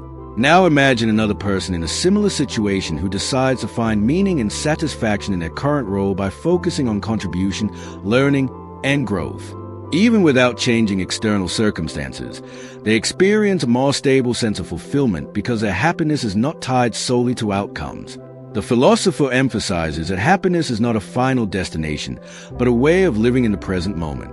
For example, consider someone going through daily stress at work. One person might interpret every difficulty as proof that life is unfair or that they are stuck in the wrong situation. This mindset creates frustration and emotional exhaustion. Another person might interpret the same challenges as opportunities to grow skills, build resilience, or contribute more effectively. The external situation is identical, but the internal interpretation is completely different. According to the philosopher, it is this interpretation, not the situation itself, that determines whether a person feels happy or unhappy. Another important idea is that people often unknowingly choose unhappiness by focusing on what is missing rather than what is present. For instance, someone might have supportive friends, stable work, and basic comfort, yet still feel dissatisfied because they are comparing themselves to others or focusing on what they lack. Social comparison amplifies this effect. Seeing others appear more successful or happier creates the illusion that one's own life is insufficient, even if it is objectively stable. The philosopher suggests that this habit of comparison is one of the biggest barriers to choosing happiness. A real-life example can be seen in relationships. One person might constantly focus on what their partner is not doing. They don't understand me, they don't express enough affection, or they are not perfect enough. This mindset creates dissatisfaction even in a functioning relationship. Another person in the same situation might focus on appreciation, what their partner does provide, the shared experiences, and the ability to grow together. The relationship remains the same externally, but the emotional experience changes based on where attention is directed. The philosopher also highlights that choosing happiness does not mean ignoring pain, hardship, or injustice. Instead, it means deciding how to interpret and respond to those experiences. For example, someone facing failure might choose to see it as proof of inadequacy, or they might choose to see it as part of learning and development. Both interpretations are possible, but only one leads to growth and emotional resilience. This is where the choice becomes powerful, not in controlling external events, but in choosing meaning. To apply this in your life, start by observing how often your happiness is tied to future expectations. Notice statements like, I will be happy when, and question them. Then shift your focus to present contribution and awareness. In everyday situations, practice redirecting attention from what is missing to what is already present and meaningful. If you face challenges, Consciously ask what you can learn or how you can contribute rather than only focusing on discomfort or frustration. Over time, this habit builds a more stable and internally grounded sense of happiness. Reflect on this. Are you postponing happiness to a future moment or choosing it in your present life? How often does comparison with others affect your emotional state? What would change if you focus more on meaning than on missing outcomes? And if happiness is a choice, what choices are you making today? Main points and actionable lessons. Happiness is not dependent on external conditions, but on interpretation and choice. Postponing happiness to the future prevents experiencing it in the present. The same situation can lead to happiness or unhappiness depending on perspective. Comparison with others often creates unnecessary dissatisfaction. Focusing on lack reinforces unhappiness, while focusing on contribution builds fulfillment. Happiness does not mean avoiding pain, but choosing how to respond to it. Shift attention from future expectations to present meaning and action. Ask yourself, am I choosing happiness now or waiting for conditions to change? In The Courage to be Happy, the section Living in the Present Moment emphasizes that true psychological freedom and emotional stability can only be experienced when a person fully engages with the present instead of being trapped in regrets about the past or anxiety about the future. The philosopher explains that much of human suffering comes from living mentally in times that do not exist anymore or have not yet arrived. People replay past mistakes, imagining how things could have gone differently, or they constantly worry about what might happen next. In doing so, they miss the only moment in which life actually happens, the present. To understand this, imagine a student preparing for an important exam. While studying, they are not fully focused because they are thinking about how they failed a previous test or worrying about whether they will succeed in the future. As a result, their attention is divided, their performance suffers, and they feel more stressed than necessary. Now imagine another student who focuses entirely on the material in front of them, engaging with it step by step without being mentally pulled into past failures or future outcomes. This student is not necessarily free from difficulty, but they experience a clearer, calmer, and more effective way of learning because their attention is grounded in the present. The philosopher also explains that living in the past often leads to a sense of helplessness. For example, someone might repeatedly think, if only I had made different decisions, my life would be better now. This type of thinking creates regret and discourages action in the present. Similarly, living in the future often creates anxiety, such as worrying about whether one will succeed, fail, or be accepted by others. A person who is constantly focused on future possibilities may struggle to take action in the present because they are overwhelmed by uncertainty. In both cases, attention is pulled away from the only space where change is actually possible. A real-life example can be seen in everyday emotional reactions. Consider someone who receives criticism at work. Instead of responding to the current situation, they might mentally revisit past mistakes, reinforcing feelings of inadequacy. Or they might immediately jump to the future, worrying that this criticism will affect their entire career. In both cases, the present moment, the actual feedback and the opportunity to respond constructively, is lost. The philosopher suggests that when attention returns to the present, emotional clarity and effective action naturally increase. Another important insight is that living in the present does not mean ignoring responsibilities or planning for future. Instead, it means engaging fully with what is happening right now while allowing future outcomes to develop naturally. For example, someone saving for the future can still focus on making wise financial decisions today without being overwhelmed by fear of what might happen years later. Similarly, someone working toward a goal can concentrate on the current task rather than being consumed by pressure about the final result. This balance allows both progress and peace of mind. The philosopher further emphasizes that many emotional struggles are intensified by mental time travel. For instance, anxiety is often created by imagining negative future scenarios, while guilt and sadness are often rooted in replaying past events. However, neither the past nor the future can be changed directly. Only the present offers a possibility of action. When a person returns their focus to what they can do now, they regain a sense of control and clarity. This shift reduces unnecessary emotional suffering and increases effectiveness in daily life. To apply this in your life, begin by noticing when your thoughts drift into the past or future during everyday activities. When you catch yourself replaying mistakes or worrying about outcomes, gently redirect your attention to what you are doing right now. Whether you are working, studying, or having a conversation, practice focusing on the immediate action rather than the story around it. This does not require eliminating thoughts about past or future entirely, but reducing their dominance over your attention. Over time, this strengthens your ability to remain grounded and reduces emotional overload. Reflect on this. How often are you mentally living in a time other than the present? Do regrets about the past or worries about the future affect your current actions? What would change in your life if you focus more fully on what is happening right now? And if the present moment is the only place where real change can occur, how would you choose to live it differently? Main points and actionable lessons. Most suffering comes from living in the past or future instead of the present. The present moment is the only point where real action and change are possible. Regret focuses on the past, while anxiety focuses on the future. Divided attention reduces effectiveness and increases emotional stress. Living in the present improves clarity, focus, and emotional stability. Planning and reflection are useful, but should not replace present awareness.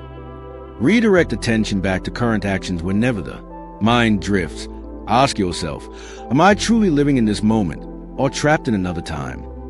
In The Courage to Be Happy, the section contributing to others presents one of the most central ideas in the entire philosophy, that a meaningful and psychologically healthy life is built not on seeking recognition, approval, or superiority, but on the simple yet powerful act of contributing to others without expectation of reward.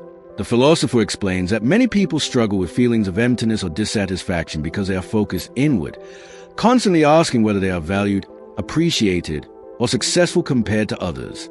However, when life is oriented toward contribution, the focus shifts outward, and meaning emerges naturally from participation in the lives of others. To understand this, imagine two people working in the same environment. One person constantly wonders whether they are being recognized enough, whether their efforts are noticed, and whether they are more successful than their colleagues. This creates anxiety, frustration, and a constant sense of inadequacy because external validation is unpredictable. Now imagine another person in the same environment who focuses less on recognition and more on contribution. They ask themselves, how can I help improve the situation? How can I make this task easier or more meaningful for others? Even if they receive the same level of recognition, their internal experience is more stable because their sense of value is not dependent on external feedback. The philosopher emphasizes that contribution does not require grand achievements or extraordinary abilities. It is not about becoming famous, powerful, or highly successful. Instead, it is found in everyday interactions. For example, a colleague who takes time to explain a difficult concept to another person is contributing. A family member who listens attentively without judgment is contributing. Even a simple act of kindness, like offering patience or understanding in a stressful situation, can be a form of meaningful contribution.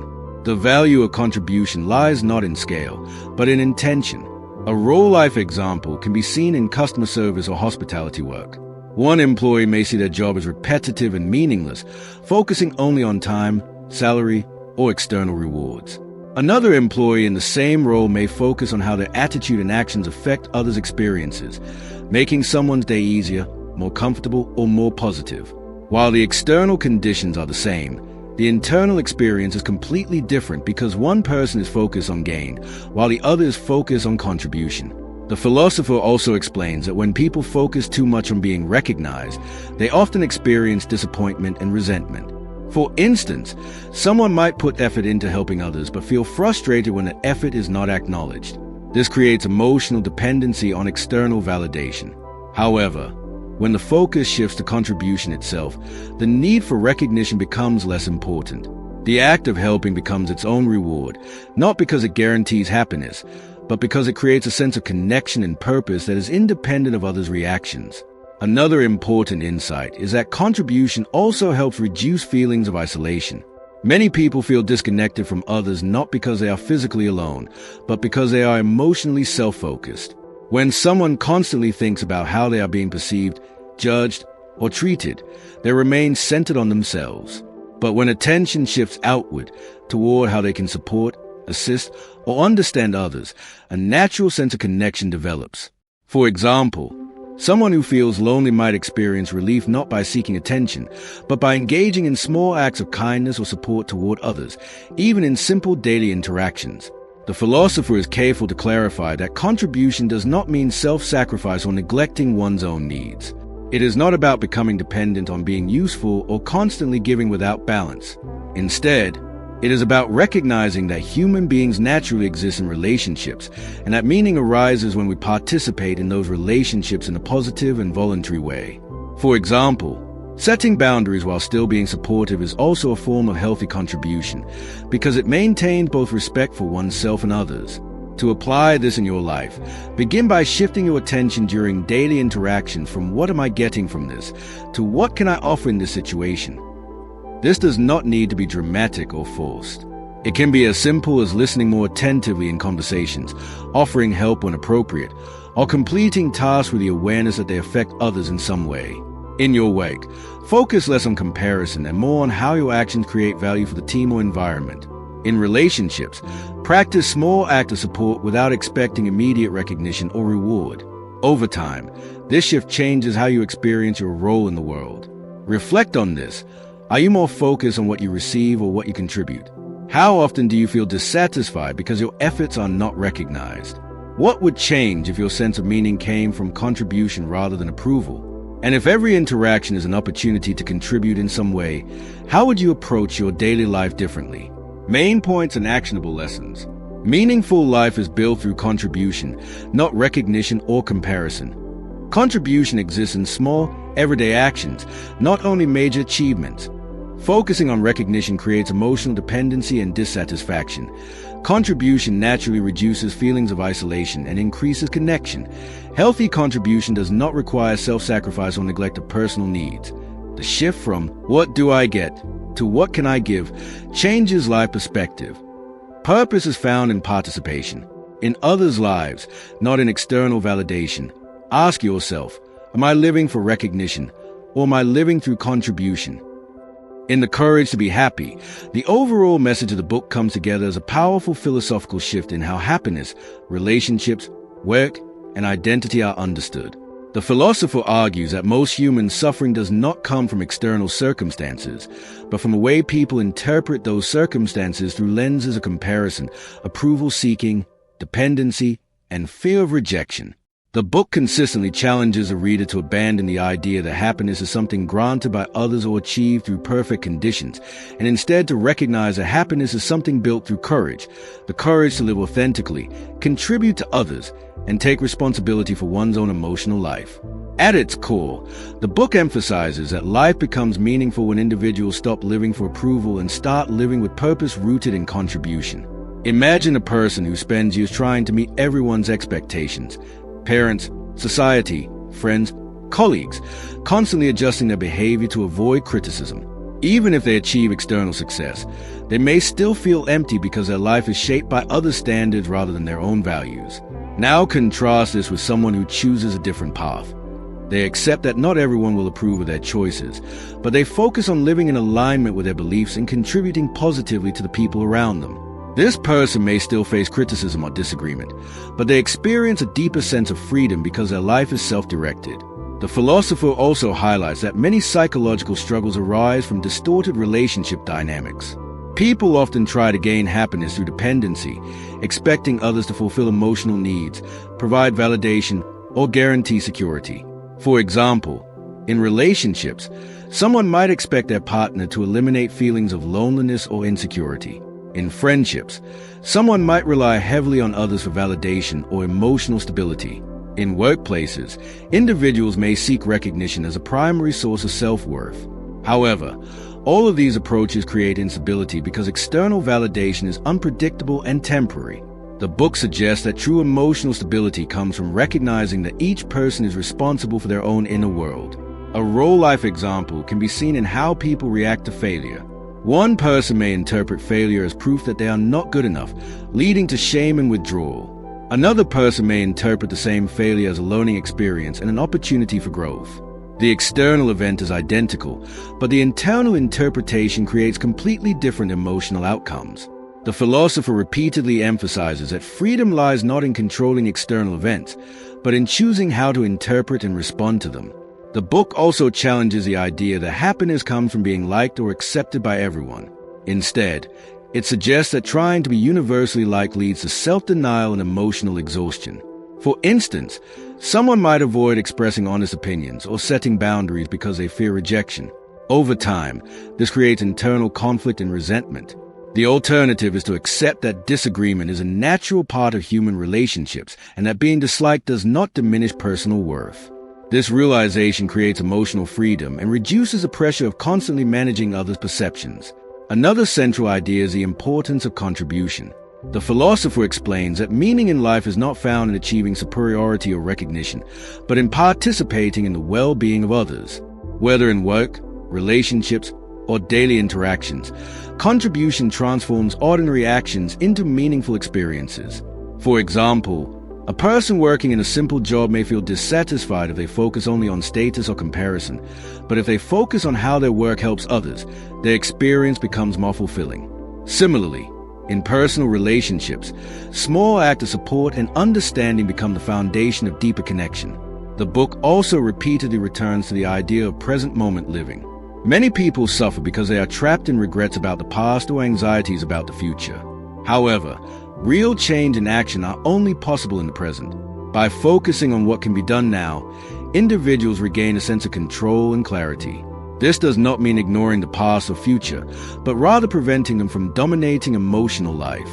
To apply the lessons of the book in your life, begin by observing the motivations behind your decisions. Ask yourself whether you are acting out of fear of judgment or from alignment with your values.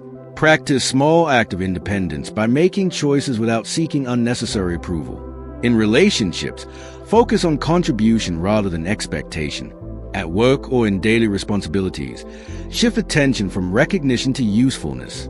Gradually, this builds a life grounded in internal stability rather than external validation. Reflect on this.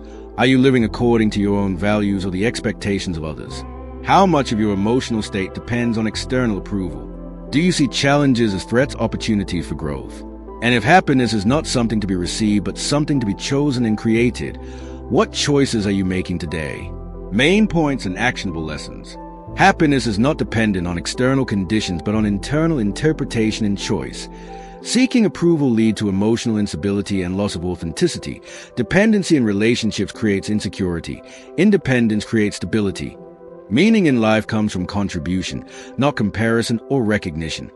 Being disliked is not failure. It is part of living authentically. Present moment focus is essential for clarity and effective action. Emotional responsibility lies within the individual, not others. Ask yourself, am I living for approval? Or am I living with courage and contribution? In The Courage to Be Happy, the section Living a Life of Freedom brings together the book's central philosophy into a final and deeply transformative idea. True freedom is not about escaping responsibilities or avoiding discomfort, but about living without being controlled by the need for approval, comparison, or fear of rejection. The philosopher explains that most people believe freedom means doing whatever they want. But in reality, that kind of thinking often leads to confusion or dependency on external validation. True freedom, as described in the book, is the ability to choose one's own way of living while accepting full responsibility for the consequences of those choices. To understand this, imagine two individuals living very different lives. The first person constantly adjusts their decisions based on what others might think, choosing career paths, relationships, and daily behaviors in order to avoid criticism or gain approval. Even when they achieve success, they feel trapped because their choices are never truly their own. Now imagine a second person who understands that not everyone will approve of their decisions, but they continue to act in alignment with their values. They may face disagreement, misunderstanding, or even criticism, but they feel a deeper sense of freedom because their life is not dictated by external expectations. The difference is not in circumstances, but in psychological independence. The philosopher emphasizes that living freely requires courage, the courage to be disliked, the courage to be misunderstood, and the courage to take responsibility for one's own life. For example, someone may choose a career that aligns with their passion rather than one that is socially admired. While others might question or doubt that decision, the individual experiences a sense of ownership over their life that external approval could never provide. Similarly, in relationships, a person might choose honesty and boundaries even if it leads to temporary discomfort because they value authenticity over approval. These choices may not always lead to immediate comfort, but they create long-term psychological stability. A key insight in this section is that many people confuse freedom with escape. For instance, someone might avoid difficult conversations, responsibilities, or commitments in the name of freedom, but this often results in greater dependence on circumstances or other people. True freedom, according to the philosopher, is not the absence of difficulty but the presence of self-directed responsibility. A person who can face challenges while staying aligned with their values is far freer than someone who avoids discomfort but is constantly influenced by external pressure. The philosopher also explains that comparison is one of the greatest barriers to freedom.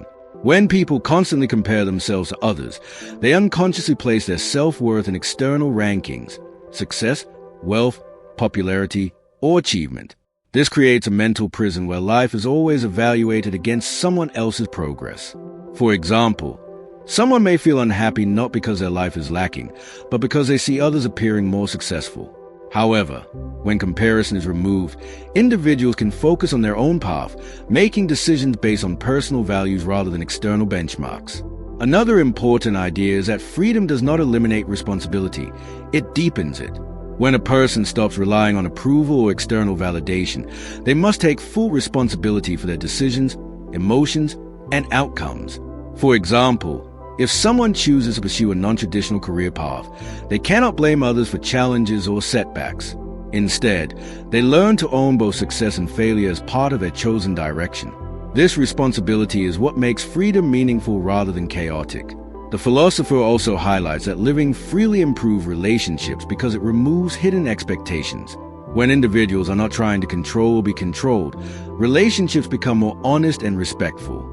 For instance, a friendship based on freedom allows both individuals to express differences without fear of losing the connection. Similarly, in family relationships, respecting each person's autonomy reduces conflict and creates healthier boundaries. To apply this in your life, begin by identifying areas where your decisions are influenced by fear of judgment or desire for approval.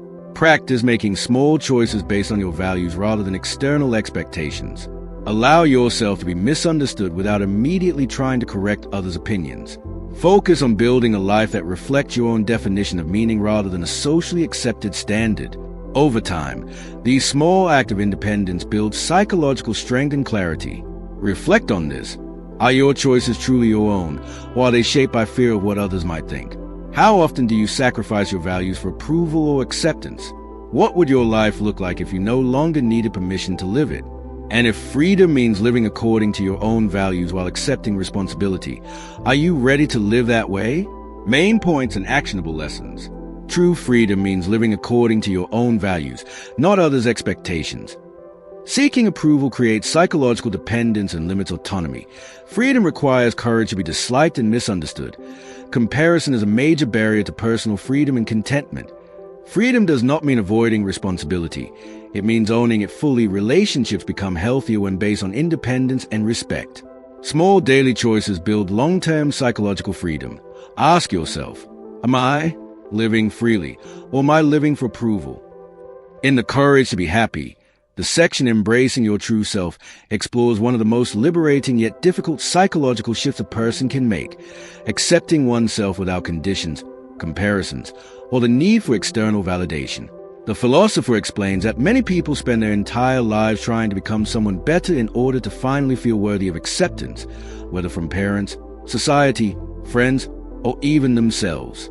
This creates a constant internal struggle where the present self is never enough, and happiness is always tied to a future version of oneself that may never arrive. True self-acceptance, however, does not mean becoming perfect. It means recognizing and accepting your current self while continuing to move forward with courage. To understand this, imagine someone who constantly feels inadequate in social situations. They might think, I am not confident enough, I am not successful enough, or I am not interesting enough. Because of these beliefs, they try to change themselves to match an imagined ideal version of who they think they should be. Even when they achieve small improvements, the standard keeps shifting, and they never feel satisfied. Now imagine another person in a similar situation who acknowledges their imperfections, but does not see them as barriers to worth. They may still feel nervous or uncertain at times, but they accept those feelings as part of being human rather than evidence of failure. As a result, they are able to engage more freely in life without being trapped in constant self-judgment. The philosopher emphasizes that rejecting one's current self is one of the most common sources of psychological suffering. For example, someone might look at their past mistakes and define themselves entirely by those moments, thinking, I am someone who always fails, or I am not capable of change. This fixed identity prevents growth because it turns past experiences into permanent labels. However, the philosopher argues that the self is not fixed. It is something that is continuously created through present actions. A person is not defined by what they have done, but by what they choose to do next. A real-life example can be seen in how people approach personal goals. Consider someone trying to improve their career or skills. One approach is to constantly compare themselves to others and feel discouraged by perceived inadequacies. This often leads to avoidance and procrastination. Another approach is to accept their current level of ability while focusing on gradual improvement. This person does not deny their weaknesses but does not allow them to define their identity. As a result, they are more likely to take consistent action because they are not burdened by self-rejection. The philosopher also highlights that self-acceptance is often misunderstood as complacency. Many people believe that accepting oneself means giving up on improvement, but this is not the case. Instead, true acceptance creates a foundation for real growth. When a person is constantly fighting against themselves, their energy is spent on internal conflict rather than meaningful action.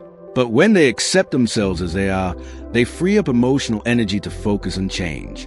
For example, someone struggling with social anxiety may first need to accept that they feel anxious rather than constantly judging themselves for it. This acceptance does not eliminate anxiety immediately, but it removes the added burden of self-criticism, making it easier to gradually improve. Another important idea is that embracing your true self involves letting go of the need to be seen in a certain way by others.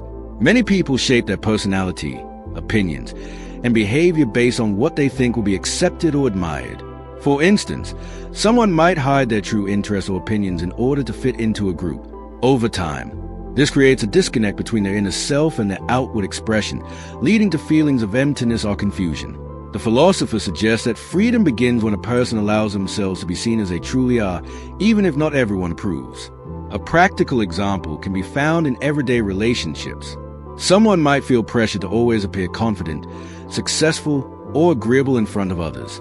However, when they allow themselves to be honest about their struggles or imperfections, they often discover that real connection comes not from perfection, but from authenticity. People tend to relate more deeply to honesty than to a carefully constructed image. This acceptance of vulnerability becomes a bridge to more genuine relationships. To apply this in your life, start by observing how often you reject yourself internally. Notice moments when you think in terms of, I am not good enough, or I should be different. Instead of trying to immediately fix these thoughts, acknowledge them without judgment. Then shift your focus to what you can do in the present moment, regardless of how you feel about yourself. Practice small actions that reflect who you want to become without waiting to feel completely ready or confident. Gradually, this builds a sense of self-acceptance rooted in action rather than perfection. Reflect on this.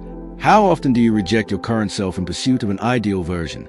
Are your actions shaped more by self-acceptance or self-criticism? What parts of yourself are you hiding in order to be accepted by others?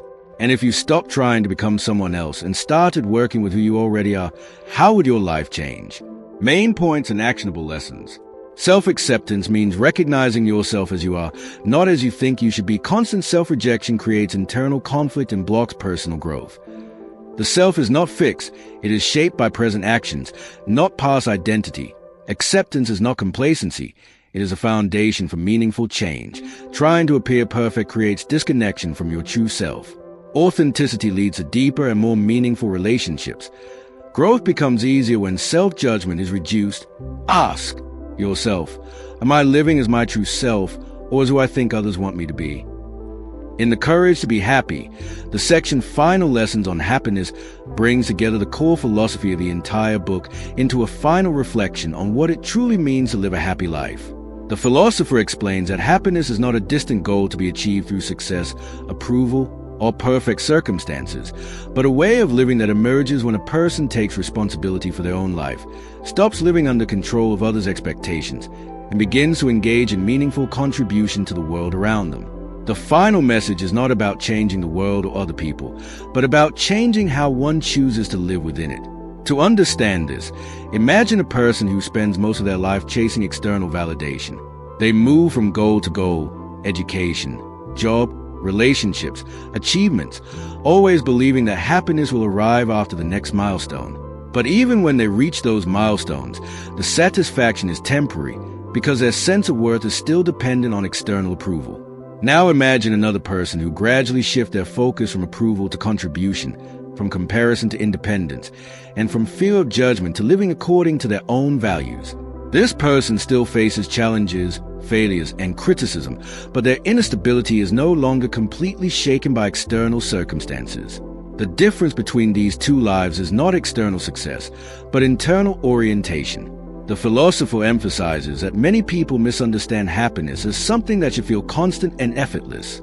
In reality, happiness is not the absence of difficulty, pain, or conflict. Instead, it is the ability to move through these experiences while maintaining a sense of purpose and self-direction. For example, someone might experience failure in their career or personal life. One interpretation of this failure might be self-blame, regret, or belief that they are not good enough. Another interpretation might be that failure is part of growth and learning. The event itself does not determine happiness. The meaning assigned to it does. A real-life example can be seen in relationships. Many people believe that happiness in relationships comes from being understood perfectly or never experiencing conflict. However, even healthy relationships involve disagreement, misunderstanding, and emotional difficulty at times. A person who depends on their partner for emotional stability may feel constantly anxious or disappointed when expectations are not met. In contrast, a person who understands that happiness is self-directed can maintain emotional balance while still being in a meaningful relationship. They do not rely on the other person to complete their emotional world. The philosopher also highlights that one of the final barriers to happiness is a fear of being disliked or rejected. Many people adjust their behavior, hide their opinions, or avoid expressing themselves honestly in order to be accepted.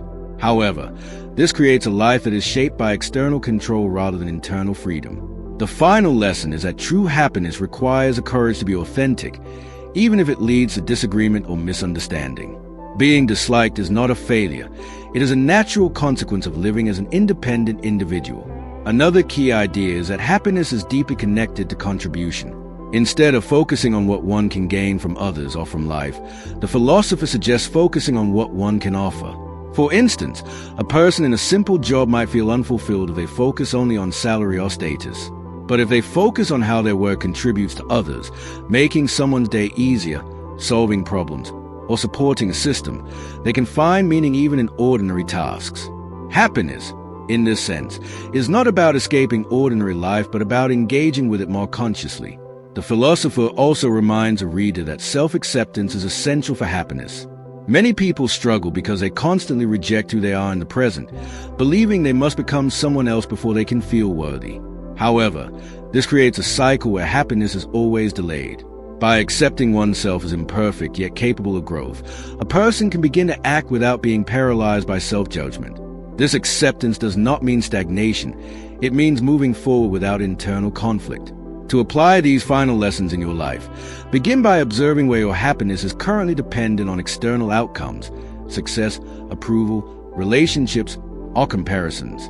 Practice shifting your focus toward what you can contribute in each situation rather than what you can receive. When facing challenges, consciously reinterpret them as opportunities for growth instead of threats to self-worth. In relationships, work on maintaining emotional independence while still engaging with others respectfully.